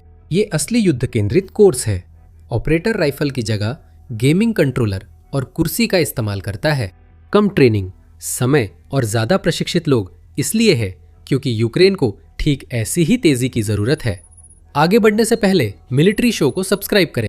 हम रोज़ कहानियां कवर करते हैं ताकि आप वैश्विक भू राजनीति से अपडेट रहें। यूक्रेन मानव शक्ति की जगह ड्रोन इस्तेमाल करने के आंतरिक दबाव के कारण अन्य देशों से ज़्यादा ड्रोन ऑपरेटरों को प्रशिक्षित कर रहा है। सैन्य बल UAV ऑपरेटरों को सबसे ज़्यादा मांग वाले पदों में मानता है और अब यह भूमिका युवा गेमर की छवि से काफ़ी आगे बढ़ गई है। UAV प्रशिक्षण में अब महिलाओं की संख्या बढ़ रही है। 2026 में देश के पश्चिमी हिस्से में हुई प्रतियोगिता में इंटरव्यू दिए पायलटों की उम्र 20 की शुरुआती उम्र से लेकर 50 के दशक तक के बीच थी। पायलटों ने कहा कि उन्हें एकजुट करने वाली चीज़ रिफ्लेक्स या गेमिंग अनुभव नहीं, बल्कि अनुशासन, टीम वर्क और खुद को ढालने की क्षमता है। और फिर इस कहानी का वो हिस्सा है जो असली तकनीकी बढ़त के सबसे करीब आता है, यानी सिमुलेटर। आधुनिक यूक्रेनी ड्रोन प्रशिक्षण उन्नत सॉफ्टवेयर जैसे FPV बैटलग्राउंड पर निर्भर है, जिसे यूक्रेनी कंपनी बाजू की एक छोटी टीम ने लगभग $50,000 में बनाया। यह कितना असाधारण है, यह जानने के लिए विकल्प देखें। सेना ने एक साधारण सिमुलेटर पर 2 किलोमीटर के वर्चुअल क्षेत्र में बुनियादी मिशन का प्रशिक्षण लिया था। रूस ने 2024 में स्टीम पर एक आर्केड FPV गेम जारी किया, जबकि बाजू ने इसके विपरीत यथार्थवाद को अपनाया। FPV बैटलग्राउंड प्रशिक्षुओं को 40x40 किमी का सैंडबॉक्स देता है, जिसमें असली उड़ान, भौतिकी, हवा, बहाव, रोटर टॉर्क और मौसम का अनुकरण है। खास बात यह है कि ये सिमुलेटर वही पल दोहराता है जिससे पायलट डरता है, जब FPV ड्रोन हमले के आखिरी क्षणों में रूसी जैमर की सीमा में आकर वीडियो व सिग्नल खो देता है। ऑपरेटर को कुछ दिखाई नहीं देता और ड्रोन अपने दम पर रह जाता है। यूक्रेन पायलटों को सिमुलेटर में पहले से ट्रेनिंग दे रहा है, जिससे वे असली मिशन के लिए तैयार हों। यह प्रोग्राम अब ट्रेनिंग से काफ़ी आगे बढ़ चुका है। ज़मीन हमलों से पहले ब्रिगेड और कोर स्टाफ अपने लक्ष्यों के डिजिटल मॉडल सिमुलेटर में बनाते हैं और ड्रोन सहयोग बेहतर करने के लिए स्ट्राइक का अभ्यास करते हैं। सिमुलेटर युद्ध से पहले उसकी रिहर्सल कर सकता है। अब हमें एक ऐसी ड्रोन श्रेणी पर वापस आना होगा जिस पर विस्तार से चर्चा करना जरूरी है, क्योंकि इसने यूक्रेन की वायु रक्षा को पूरी तरह बदल दिया है, और वो है इंटरसेप्टर ड्रोन। ये छोटे और तेज क्वाडकॉप्टर होते हैं जिन्हें खास तौर पर उड़ान में रूसी अटैक ड्रोन का पीछा करने और टक्कर मारने के लिए बनाया गया है। यह विचार 2024 में आया और रूस के रोजाना शाहिद हमलों के खिलाफ यूक्रेन की रक्षा का मुख्य आधार बन गया। कुछ अनुमानों के अनुसार मई 2026 में रूस ने यूक्रेन पर 8160 शाहिद ड्रोन दागे और कुछ हमलों में एक साथ 800 तक ड्रोन शामिल थे। मई 2026 के अंत तक इंटरसेप्टर्स ने सभी रूसी हवाई खतरों में से लगभग 30% को मार गिराया था, यानी हर तीसरी सफलता मिसाइल से नहीं बल्कि एक और ड्रोन से हासिल की गई थी। यहाँ पूरी बात अर्थशास्त्र की है। कुछ $1000 की लागत वाला एक इंटरसेप्टर ड्रोन उन खतरों को नष्ट करने के लिए इस्तेमाल किया जा रहा है जिन्हें अन्यथा सतह से हवा में मार करने वाली मिसाइल की जरूरत होती, जिसकी कीमत सैकड़ों गुना ज्यादा होती। लेकिन ड्रोन उड़ाने वाले पायलटों को अक्सर सामने बैठकर आसमान पर नजर रखनी पड़ती है, इससे वे खुद निशाना बन जाते हैं। यूक्रेनी निर्माता ने जवाब दिया कि पायलट को पूरी तरह खतरे से हटा दिया जाए। स्काईफॉल के अनुसार कंपनी ने इंटरसेप्टर पायलटों के लिए सैटेलाइट आधारित इंटरनेट के जरिए मोर्चे से सैकड़ों या यहाँ तक कि हजारों मील दूर से भी संचालन करने का तरीका विकसित किया है। कुछ मामलों में ये सेटअप पूरी तरह से किसी और महाद्वीप पर भी किया जा सकता है। स्टिंग इंटरसेप्टर बनाने वाली कंपनी वाइल्ड हॉर्नेट्स ने एक समान प्रणाली बनाई है जिसका नाम है हॉर्नेट विजन कंट्रोल। नई तकनीक से बनाए रिकॉर्ड अवास्तविक लगते हैं। वाइल्ड हॉर्नेट्स का कहना है कि एक ऑपरेटर 2000 किलोमीटर दूर से भी ड्रोन को सटीक नियंत्रित कर सकता है। ये निर्माता के दावे हैं जो उनकी फुटेज में प्रचारित हुए हैं। संभव है कि आंकड़ा आदर्श परिस्थितियों में बढ़ा चढ़ाकर बताया गया हो, फिर भी इसकी मूल तर्कसंगति सही है। अगर आपके कीमती और सबसे ज्यादा निशाने पर रहने वाले कर्मी कभी लक्ष्यों के पास नहीं जाते, तो आपने वो समस्या हल कर ली है जिससे आज भी दुनिया की बाकी हर सेना जूझ रही है। इस सिस्टम की सफलता उसकी व्यवहारिकता पर निर्भर है। लड़ाकू मिशन उड़ाने वाले पायलटों, अगली पीढ़ी को प्रशिक्षण देने वाले स्कूलों और विमान बनाने वाली कंपनियों के बीच लगभग लगातार एक फीडबैक लूप चलता रिफ्टेडा है। कल मोर्चे पर कारगर रणनीति कुछ दिनों में पाठ्यक्रम में जुड़ सकती है और सुबह देखी रूसी जवाबी उपाय से दोपहर की ट्रेनिंग बदल सकती है। निर्देश हर हफ्ते असली परिस्थितियों के अनुसार बदलते हैं, जैसा कि हमने पहले ड्रोन अधिग्रहण प्लेटफॉर्म और ऑपरेटिंग स्क्वाड्स के गेमिफिकेशन में देखा। चलिए थोड़ा पीछे चलते हैं। नाटो के पास उतना बड़ा बजट है जिसका यूक्रेन सिर्फ सपना देख सकता है। इसमें स्टेल्थ फाइटर, हवाई ईंधन भरने, satellite constellation, airborne early warning और पीढ़ियों से संचित एयर पावर सिद्धांत थे। लगभग हर पारंपरिक श्रेणी में यह गठबंधन बहुत आगे है। तो यूक्रेन ने ऐसा क्या बनाया है जो नेटो नहीं बना सका? इसका जवाब है कि यूक्रेन को पूरी प्रणाली शुरू से बनानी पड़ी। नाटो को कभी कुछ महीनों में आम नागरिकों से बड़ा युद्धक विमानन बल नहीं बनाना पड़ा। इसने कभी ऐसे प्रशिक्षण स्कूल नहीं चलाए जिनका पाठ्यक्रम हर हफ्ते लड़ाई कर रहे पायलटों की प्रतिक्रिया से बदला जाता हो।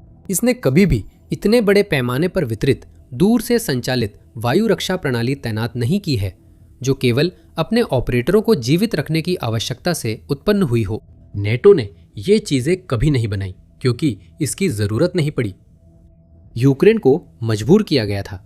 विडंबना यह है कि अब विशेषज्ञता का आदान प्रदान उल्टी दिशा में हो रहा है। यूक्रेनी ड्रोन निर्माता पूरे यूरोप में यात्रा कर रहे हैं ताकि वे जो कुछ भी सीखे हैं उसे साझा कर सके, और नेटो के योजनाकार गठबंधन के पूर्वी हिस्से में एक बहुस्तरीय ड्रोन रोधी प्रणाली स्थापित करने की दौड़ में लगे हुए हैं। डेनमार्क 2024 में यूक्रेनी हथियार उत्पादन को फंड करने वाला पहला देश बना और जुलाई 2025 के रक्षा समझौते के बाद यूक्रेन ने सितंबर 2025 में डेनमार्क में अपनी पहली संयुक्त ड्रोन उत्पादन लाइन शुरू की। जर्मनी ने भी ठीक वही यूक्रेनी यूएवी मॉडल बनाने करने के लिए एक कार्यक्रम शुरू करके इसी राह पर कदम बढ़ाया। ऐसी घटनाएं यूके, रोमानिया और फ्रांस में भी हुई जहां उन्होंने यूक्रेन से ड्रोन बनाए या सहयोग परियोजनाओं की रूपरेखा पेश की। यहां तक कि पूरे यूरोपीय संघ ने यूक्रेन के साथ मिलकर एक ड्रोन गठबंधन स्थापित किया है ताकि आपसी संचार को मजबूत किया जा सके और उन देशों की किसी भी कंपनी को आवेदन करने और कार्यक्रम का हिस्सा बनने की अनुमति मिल सके।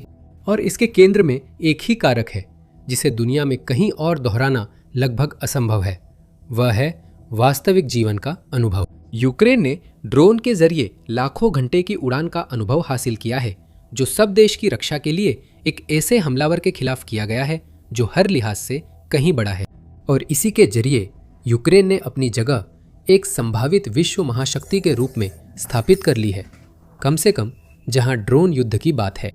रूस इसकी कीमत चुका रहा है क्योंकि उसकी सेना, अर्थव्यवस्था और राजनीति व्यवस्था आंखों के सामने ढह रही है। अधिक जानकारी के लिए वीडियो देखें। वैश्विक भू राजनीति की खबरों के लिए द मिलिट्री शो को सब्सक्राइब करें।